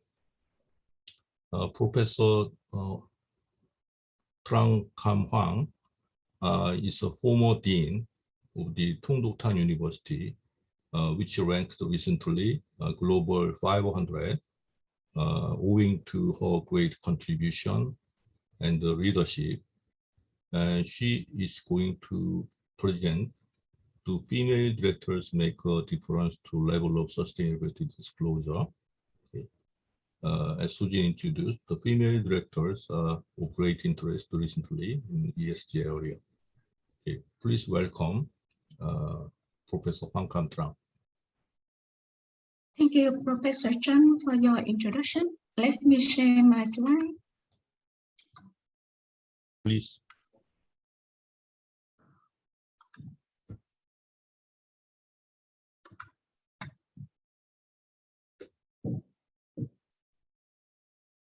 Have you seen my slide? Yes. Yes. Okay. Go ahead. Good morning in South Korea and welcome to my presentation. My name is Trang from the University of Economics, Ho Chi Minh City, Vietnam. Today, I'm going to present my just small study about the effect of female directors' influence on the level of sustainability disclosure of the listed insurance firms in Vietnam. The outline of my presentation includes formats about motivation, theory and hypothesis, methodology, and finally, result and conclusion. Let's start by looking at the motivation of my study by 3 questions. The first question is why director gender? You can see this photo. Women are more emotional than men. According to previous study, many findings show that the women improve firm performance, both financial and non-financial performance. However, the women still are underrepresented in key decision-making roles, although they have the benefits from women bring to the firm. As you can see from this table, according to McKinsey Global Institute 2018, the average ratio of women to men in leadership position in Southeast Asian countries is as 46 to 100. Overall, the level of women in leadership position in these countries is low, with the exception of the Philippines. And Vietnam is at the 35 women to 100 men. The second question of my research motivation is why sustainability disclosure in Vietnam. First, because the sustainable development is still a new concept in Vietnam. Although in 2013, Vietnam has sustainability report handbook for Vietnamese listed firm in cooperation with international finance cooperation. Then in 2015, Vietnam Ministry of Finance issued a circular number 155, requires listed firms to prepare a report on their impact of the environment and society in their annual report, effective from 2016. The last question of my motivation is why listed insurance firms in Vietnam. So first, I overview the Vietnamese stock market. By the end of 2020, the total market capitalization in Vietnam is 68.6% of Vietnam's GDP, increased very significantly. And although the legal and governance system still weak in Vietnam. And second, let me have a brief main point of insurance markets in Vietnam. During the period of 2007 until 2020, the numbers of insurance companies increased sharply from 40 to 69 firms. But penetration rate is still very low, with 0.7% of GDP in non-life insurance in 2020. The market share of insurance firms listed on Vietnamese stock exchange make up nearly 70% among 31 non-life insurance firms in Vietnam. So we're moving on to the theories and hypotheses of my study. Based on two theory, result dependence theory and agency theory, I have the first hypothesis. The percentage of female directors positively impact level of sustainability disclosure. In line with the critical mass theory, I have the second hypothesis. Representation of 2 or more female directors will lead to an increase in level of sustainability disclosure. To test two hypotheses, I move on to the research methods of this study. The sample is all insurance firms listed on Ho Chi Minh and Hanoi Stock Exchange. I chose the period of 2016 to 2020. I start the sample in 2016 because that's what the year the circular 155 regulating listed firms information disclosure took effect, and the sample end in 2020 because it was the last year that the data available, and totally I have the number of observation is 42.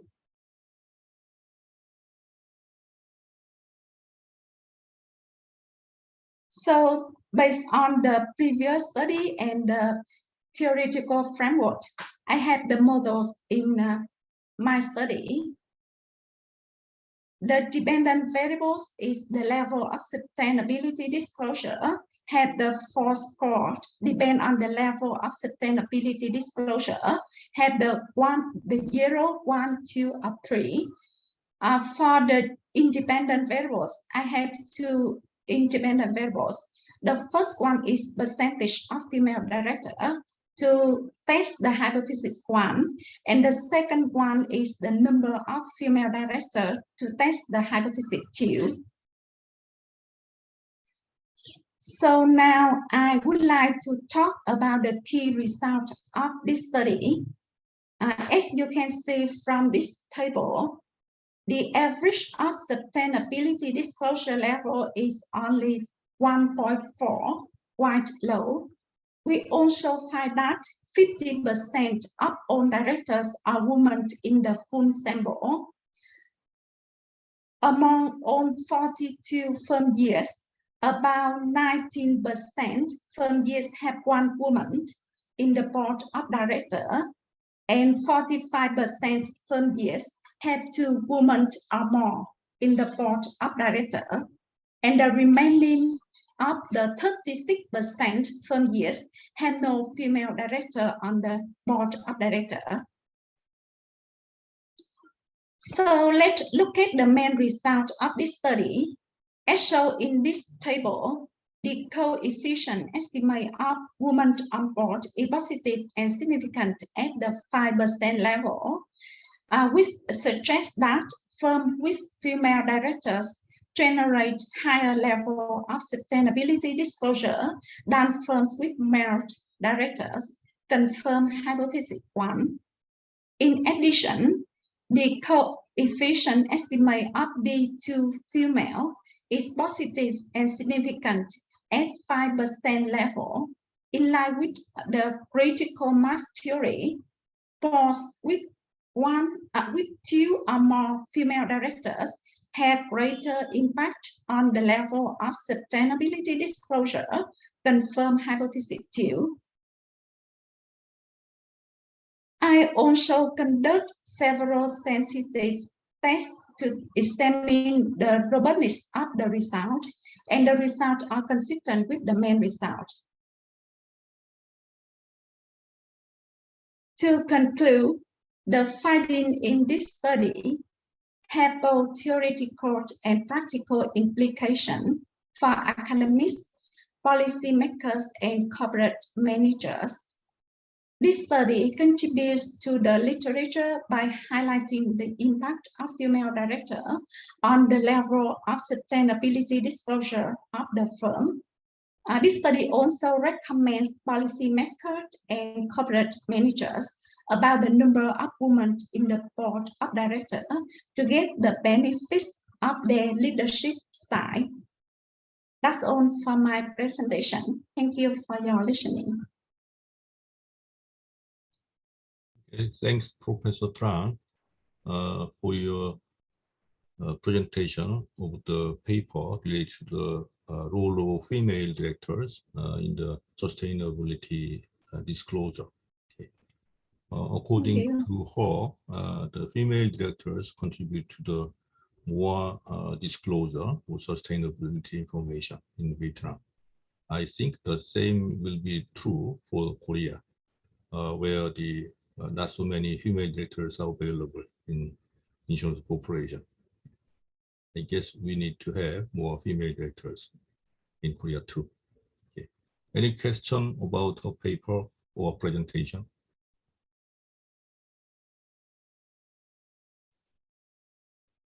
If not, we can move on to the next presentation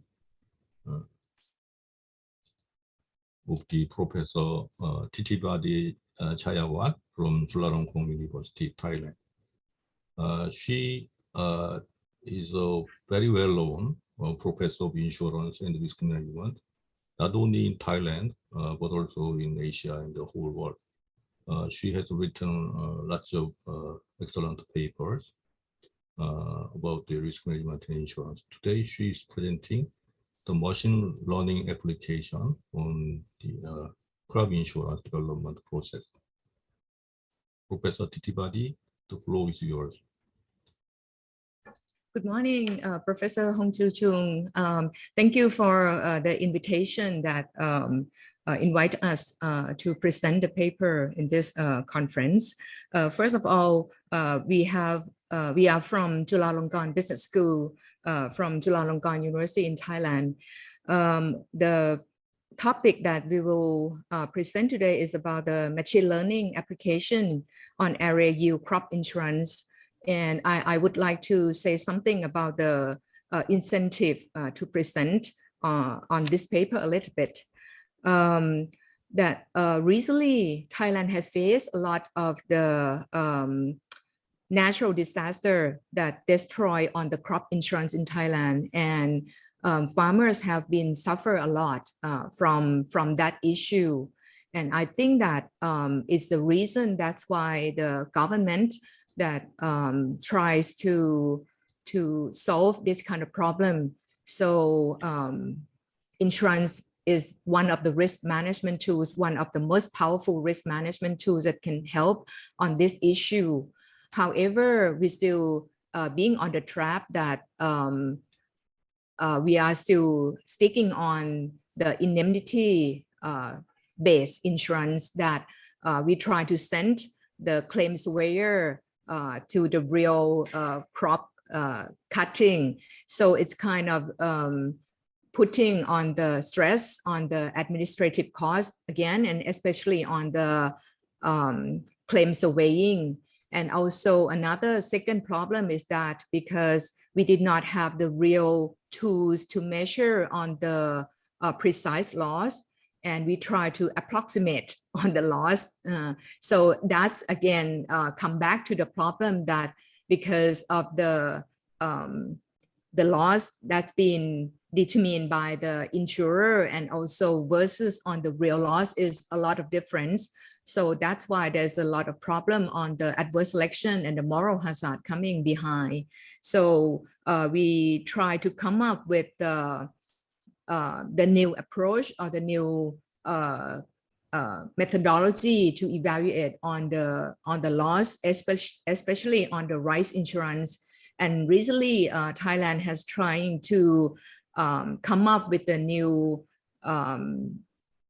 act on the crop insurance, and we try to use on the new technology, especially on the satellite or on the drone or versus other new technology. So I think that this topic would be benefits to the Thai crop insurance.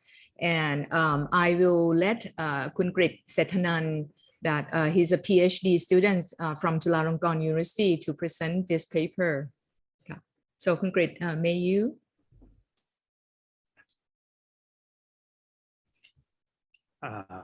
Many thanks to Professor Titiwati Chaiwat. May I open my presentation for a while?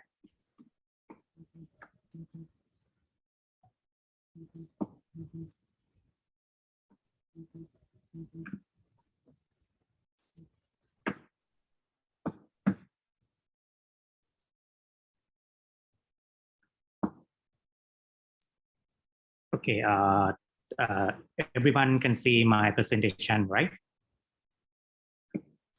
Yes. Yes, we can. Thank you. Okay. Good morning, everyone. I'm Chris Setanan from Chulalongkorn University. On behalf of our team, I'm here today to present the machine learning application on area yield rice insurance development process. So as the Professor Titiwati has mentioned, this research has studied in the picture of rice plantation risk management in Thailand. So the content of this presentation, including of introduction, literature reviews, methodology, the result and discussion, and conclusion. So may I start with the introduction? First, I want to give you an overview of rice insurance in Thailand, which has been practiced in agricultural insurance formulated under the General Insurance Act of Thailand, managed by Minister of Finance and cooperate with Minister of Agriculture. And the rice insurance itself has been formally established in 2011. This rice insurance could be categorized as a multi-peril insurance that cover on 7 perils, including flood, drought, dry spell, windstorm, frost, hailstorm, fire, and fire. And it's used in the indemnity-based model to manage the claim payout, which is the total loss to be paid. This is directed by a group of parties, government sector, agricultural bank that owned by government, Thai General Insurance Association, and participated member, which are insurance company. You may see the flow of the process when the farmland encounter those of cover disaster, as mentioned earlier. The government would declare the area as calamity area, and the farmer in those areas need to fill in the form, the claim form, and submit it to the government for the claim process. And then the damage assessment will be done by the government officer. to do the indemnity evaluation and payment according to the individual size of farmland. The process takes time and administrative costs and manpower, as you can see in along the process. So it's been criticized by participating farmer and efficacy and the payment. So the key problem here can be concluded that the current problem exists is basic risk occurs since the farmer who received the payment determined by the disaster declared area. The area is stated as the governance district, not the actual area that encountered the damage from disaster. So this leads to farmers' misperception on the life insurance and affect the low willingness to join the program, which result on adverse selection and moral hazard. While the time of the process, the whole process, as you seen in the last slide, it can take up to 3 months or more before the indemnity will be paid to the farmer. So the currently use of insurance model still has room to be developed for more consistent and efficient scheme. So our research plan consists of studying the model using in many countries, so we can learn the advantage and select the appropriate model to set up the insurance scheme. Meanwhile, we review the technology that could be implemented on the model to enhance the process and reduce the cost factor. And this activity also including data mining to utilize on designing the process and to perform the model testing.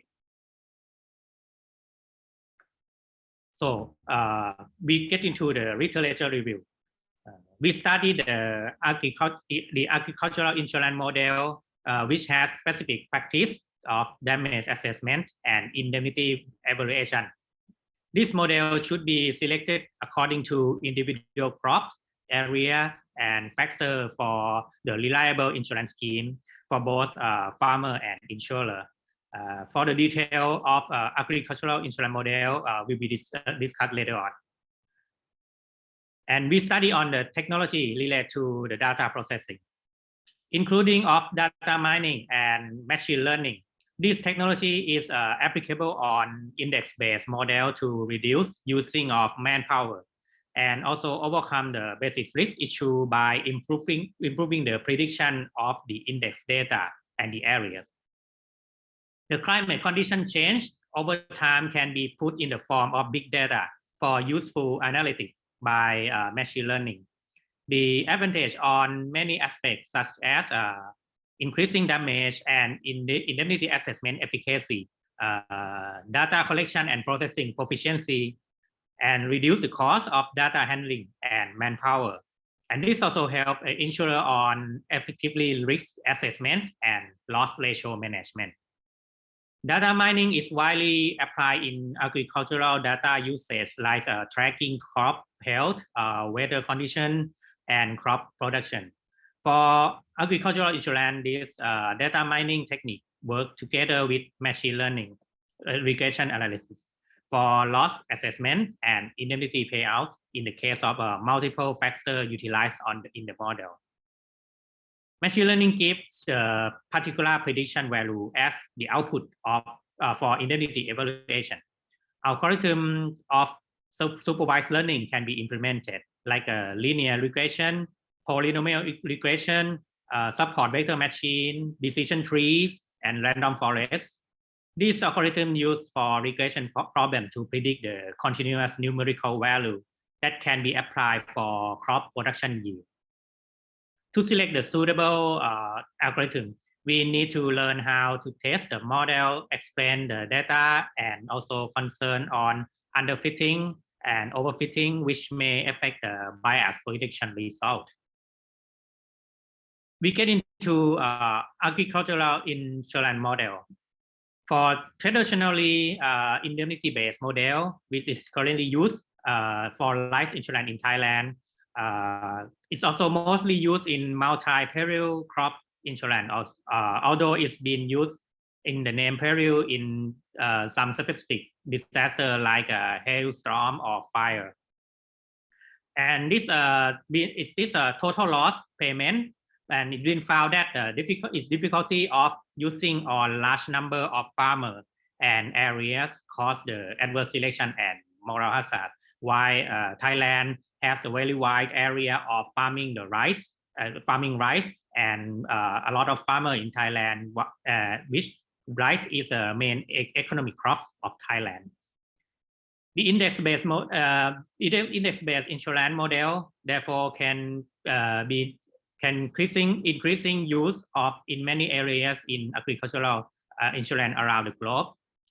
Why is more viable than indemnity-based model, as several levels of damage can be can be separate, and the factors can be separate in multiple levels also.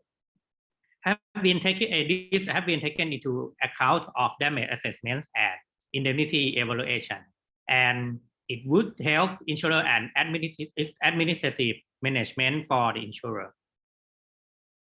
Variety of index can be utilized on index-based model like area yield, weather index, or remote sensing data. Area yield use a certain level of crop production to evaluate the indemnity payout. Insurer yield can be determined from average production derived from historical data. So since it's not directly judged from the individual yield of policyholders' farmland, so the adverse selection and moral hazard will be reduced. And weather index use the climate condition for the damage assessments using the record data to specify the level of damage. It mainly uses the data from weather station, satellite data such as satellite image has been applied also for the weather index. And the remote sensing data is a satellite application also.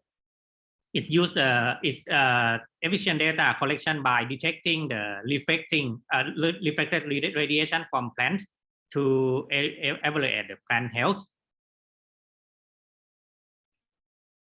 So our methodology, we study on the related information as mentioned earlier in the previous part, and the insurance development process here and rice insurance relevant information will be next. We do the in-depth interview and focus group meeting with parties and experts in the field related to rice planting and agricultural insurance for the primary resource of data and elements used for an insurance model development. This is a development process of the insurance. ED it stands for identify, design, development, and implement. This development process derived from different sources of information and summarized into 4 phases, which are identify that we need to define the key elements of the model of the insurance model, like a crop to be covered, what disaster affect the crop, insure area, model to be applied, and implemented technology. Then when we get the concept of this model, we will go to the design phase, which create the flow diagram of insurance model to formulate the step of model process. It can be output like a flow chart of the model. And when we get the flow chart, this flow chart, we will put it to the development process, which can use any development tools or just design the policy directly. In this research, we use the machine learning tool. And when we get the model prototype, we will put it to implement phase to test the model and fine tune to make it increase the efficiency every time we implement it. For machine learning, we collect the data. The data consists of factors to be considered in the model. And this is based on the identify phase that I mentioned in the last slide. Each crop, disaster areas may have different significant characteristics and data.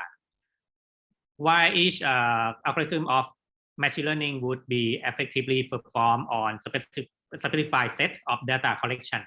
This meant to be test for the most suitable one.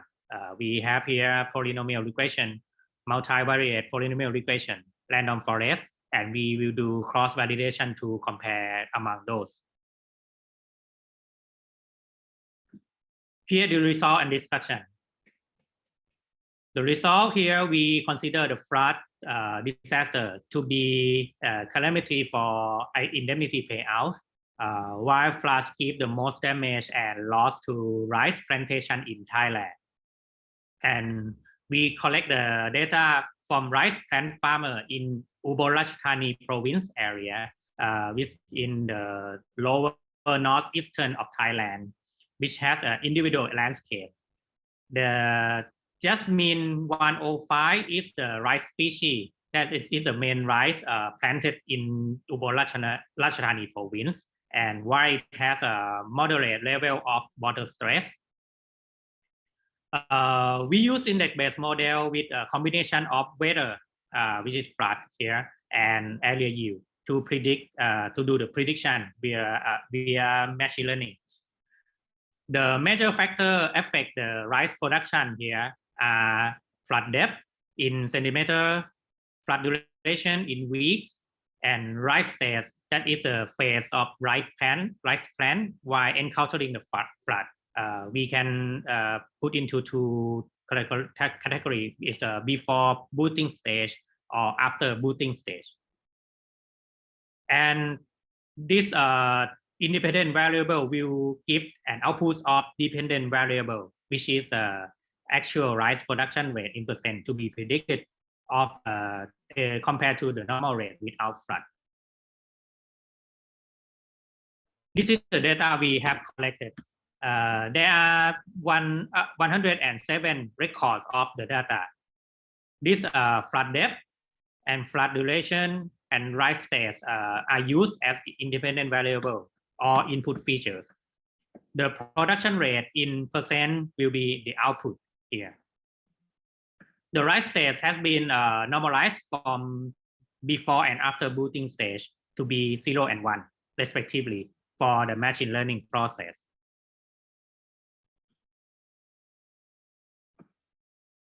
This is the result of the correlation of variables.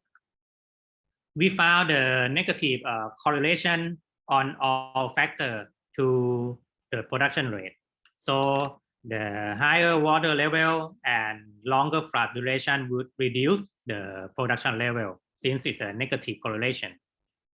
As the rice stage now is 0 and 1, the negative correlation of rice stage show that the production reduced if the rice plant is already in after booting stage, which is 1. Higher flood depth would take longer. That makes sense because we can see that the time span and the actual water level has a positive correlation.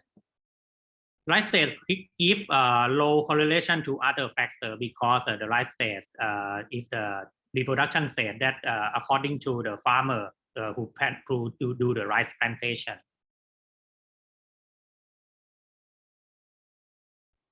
And this is you can see the negative slope here from the factors that affect the production rate here.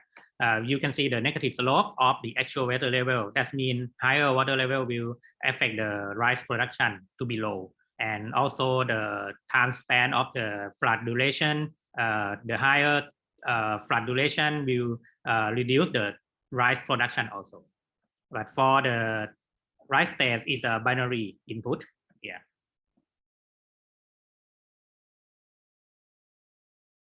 For the fitting, algorithm fitting, we split the train set and test set for machine learning to be 9:1 ratio. That means 90% of data is train set, and 1% of data would be the test set. First, we test the data with a single polynomial regression. We take only flood depth to be independent variable since it has the highest correlation to production to the production rate. It's a high negative correlation. We have found that the third degrees and fourth degrees give better fitting and lower error than second degree here. That show in the prediction at a higher water level. You can see the R square here get increasing from 2 to 3. You can see the R square has a bit higher and close to the 4th degree, and the error will be lower. We may notice that for the second degree, the slope of the prediction function raise up, which would should not practically happen. That the prediction, the production still remain when it reached a very high flood depth. This is the sense of underfitting, that the function could not predict well, covering all range of data. So after we do the single polynomial regression, we step to the multivariate polynomial regression because we have 2 more factors. So we take all factors into account on multivariate polynomial regression. The result has a better explanation of the data than single polynomial regression, since we can see the R square raise up also, and the means absolute error and the mean square error still drop from the single polynomial regression. However, on the 4th degree, the results show dropping of prediction efficacy. This situation might happen when multi-collinearity or if condition observed. For the example of multi-collinearity of independent variable, the flood depth has a positive correlate to flood duration as a result, which probably result on distinguishing of how it's hard to distinguish how these 2 parameters affect on the rice production. That's a multi-collinearity. So we can see that the better results on 2nd degree and 3rd degree for multivariate polynomial regression. And for the last algorithm we test is a random forest that has concept of collaborative of multiple decision tree. So it shows the best result compared to others. We have the highest R square and the lowest errors, both mean absolute error and mean square error. Random forest has been widely used now in multivariable regression problem and also the classification problem. So the combination of multiple decision tree can avoid the overfitting of the function. As the result, we can see that 2nd degree of multi-polynomial regression and 3rd degree of multi-polynomial regression and random forest, these 3 algorithms can show the best results. So we would like to do the K-fold cross validation, that we put the K into 10-fold. We do the 10-fold cross validation to compare among the algorithms that show the proper result. 2nd and 3rd degree multivariate polynomial regression and random forest all has there is no significant difference to all of algorithm, but there's you can notice a little bit difference, which is not significant, but however random forest still show the lowest error here. So I'm now approaching to the conclusion. The rice insurance development can be done through the ED process to clarify the model, that suitable model for the specific crop, specific area, and specific disaster, and also the technology we use. The practice needs data collection to verify scheme of the rice insurance that consists of those factors that I mentioned. And the rice insurance design in this paper has been applied using machine learning here to generate the model for rice production at the provincial level under the flood stress. And the random forest show the very high accuracy and the low error in predicting rice yield. For algorithm validation testing, second degrees, third degrees, multivariate polynomial regression, and random forest show similar of average mean absolute error. However, the random forest should be selected due to the best generate prediction function. However, this machine learning technique could be applied to determine the suitable algorithm for any other task and data set, and to be able to correctly anticipate rice production loss that would enhance success in adopting area yield crop insurance in Thailand. So that's complete my presentation. I would like to take this moment thanks to my co-authors, Professor Titiwadi Chayawat and Dr. Chupan Gowanit for greatness support on this research. And thank you all for attending this presentation. And thanks to GIPRC and SKKU for inviting us today. And if you have any questions, you are very welcome. Thank you. Okay, thank you, Krish and Professor Titibadi for your interesting presentation about the crop insurance measurement problem using the AI system, in particular decision tree and the random forest technique. Okay, we have about 20 minutes ahead of schedule.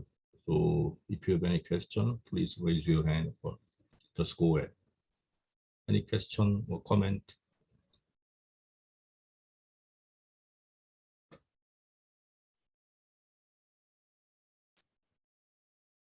Is it your dissertation, doctoral dissertation? No? Yeah, yes. Yes, this is my doctoral, this is a part of my doctoral dissertation also. I see. I think the Thailand people are mostly Buddhist, right? Buddhist. Yes. I think they have very little problem or moral hazard because they are Buddhist, no? On the rice insurance, you're saying, Yeah. Professor Jun? Yes, because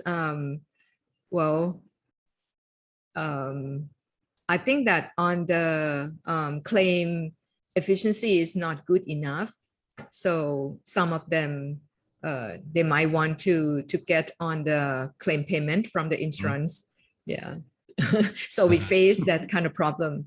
But I think that on the moral hazard, maybe not a big problem, but on the adverse selection is a very high, I mean, it's more crucial than the moral hazard, because farmers, they try to select, of course, whether insurance gonna pay the benefits for them or not.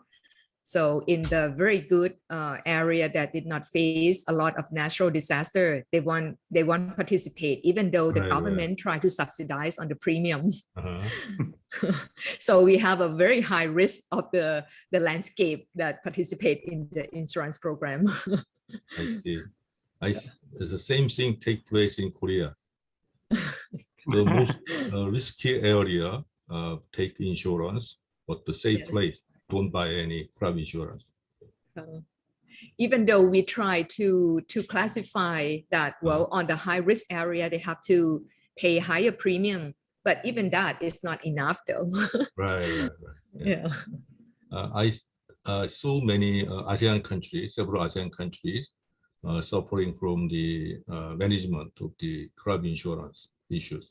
So one of the major issues the crop insurance is the measurement problem, as you said, the adverse selection problem. And the premium is relatively higher for the farmers level. Yes. If they want to get some subsidy from the international organization or the foreign government.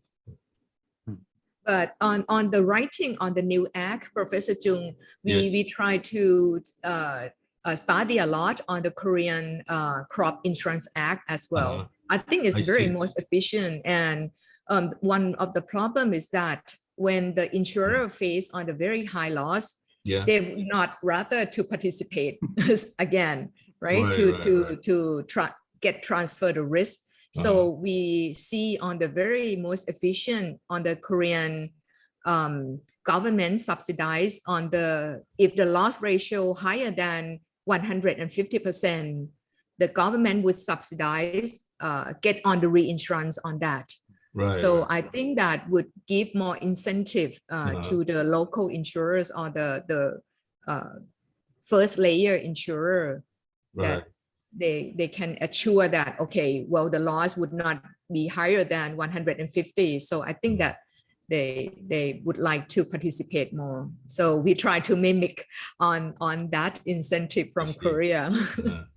So Korea has around 20 years experience with crop insurance. And in Korea, the government provide the operating cost, and they pay for the half of the premium, insurance premium for farmer, and also they provide the reinsurance service, as you said. If the loss is over a certain limit, the government pays for the everything, the exceeding cap amount. Yes. And according to my colleague working for the agricultural crop insurance in Korea, Korea has expertise in monitoring the actual loss amount because of the good weather forecasting system. If the typhoon comes around a couple of days before the typhoon comes, the crop insurance company send them delegate to monitor the level of before amount, so they can easily compare before and after the loss. So provide the actual calculation of the loss side. So it is very convenient to send someone to the farm before loss occurs, right before loss occurs. So there can be little dispute about the amount of loss between farmers and the crop insurer. That's my little understanding about the system. Very good. Yeah, I think that it's very wise idea, and Thailand tried to mimic that as well, but it's have to invest a lot on the technology. So yeah, and also on the academic wise as well, I think. Yes. You may take advantage of your weather forecasting system. Yes. Okay. Any other question or comment? Okay, then we will conclude this presentation. We'll have a short break before noon. Okay, because we have already spent 3 hours, almost 3 hours for the morning session. We can take a short break until noon. Okay? Please come back 12 noon in Korean time. Thank you very much for your attention and the participation. Thank you. Okay. Good luck with your dissertation. Thank you for concrete. Thank you instead. Yeah. Nice to see you, Professor Jung. Long time no see. Same here. Thank you so much for your participation. Yeah, thank you.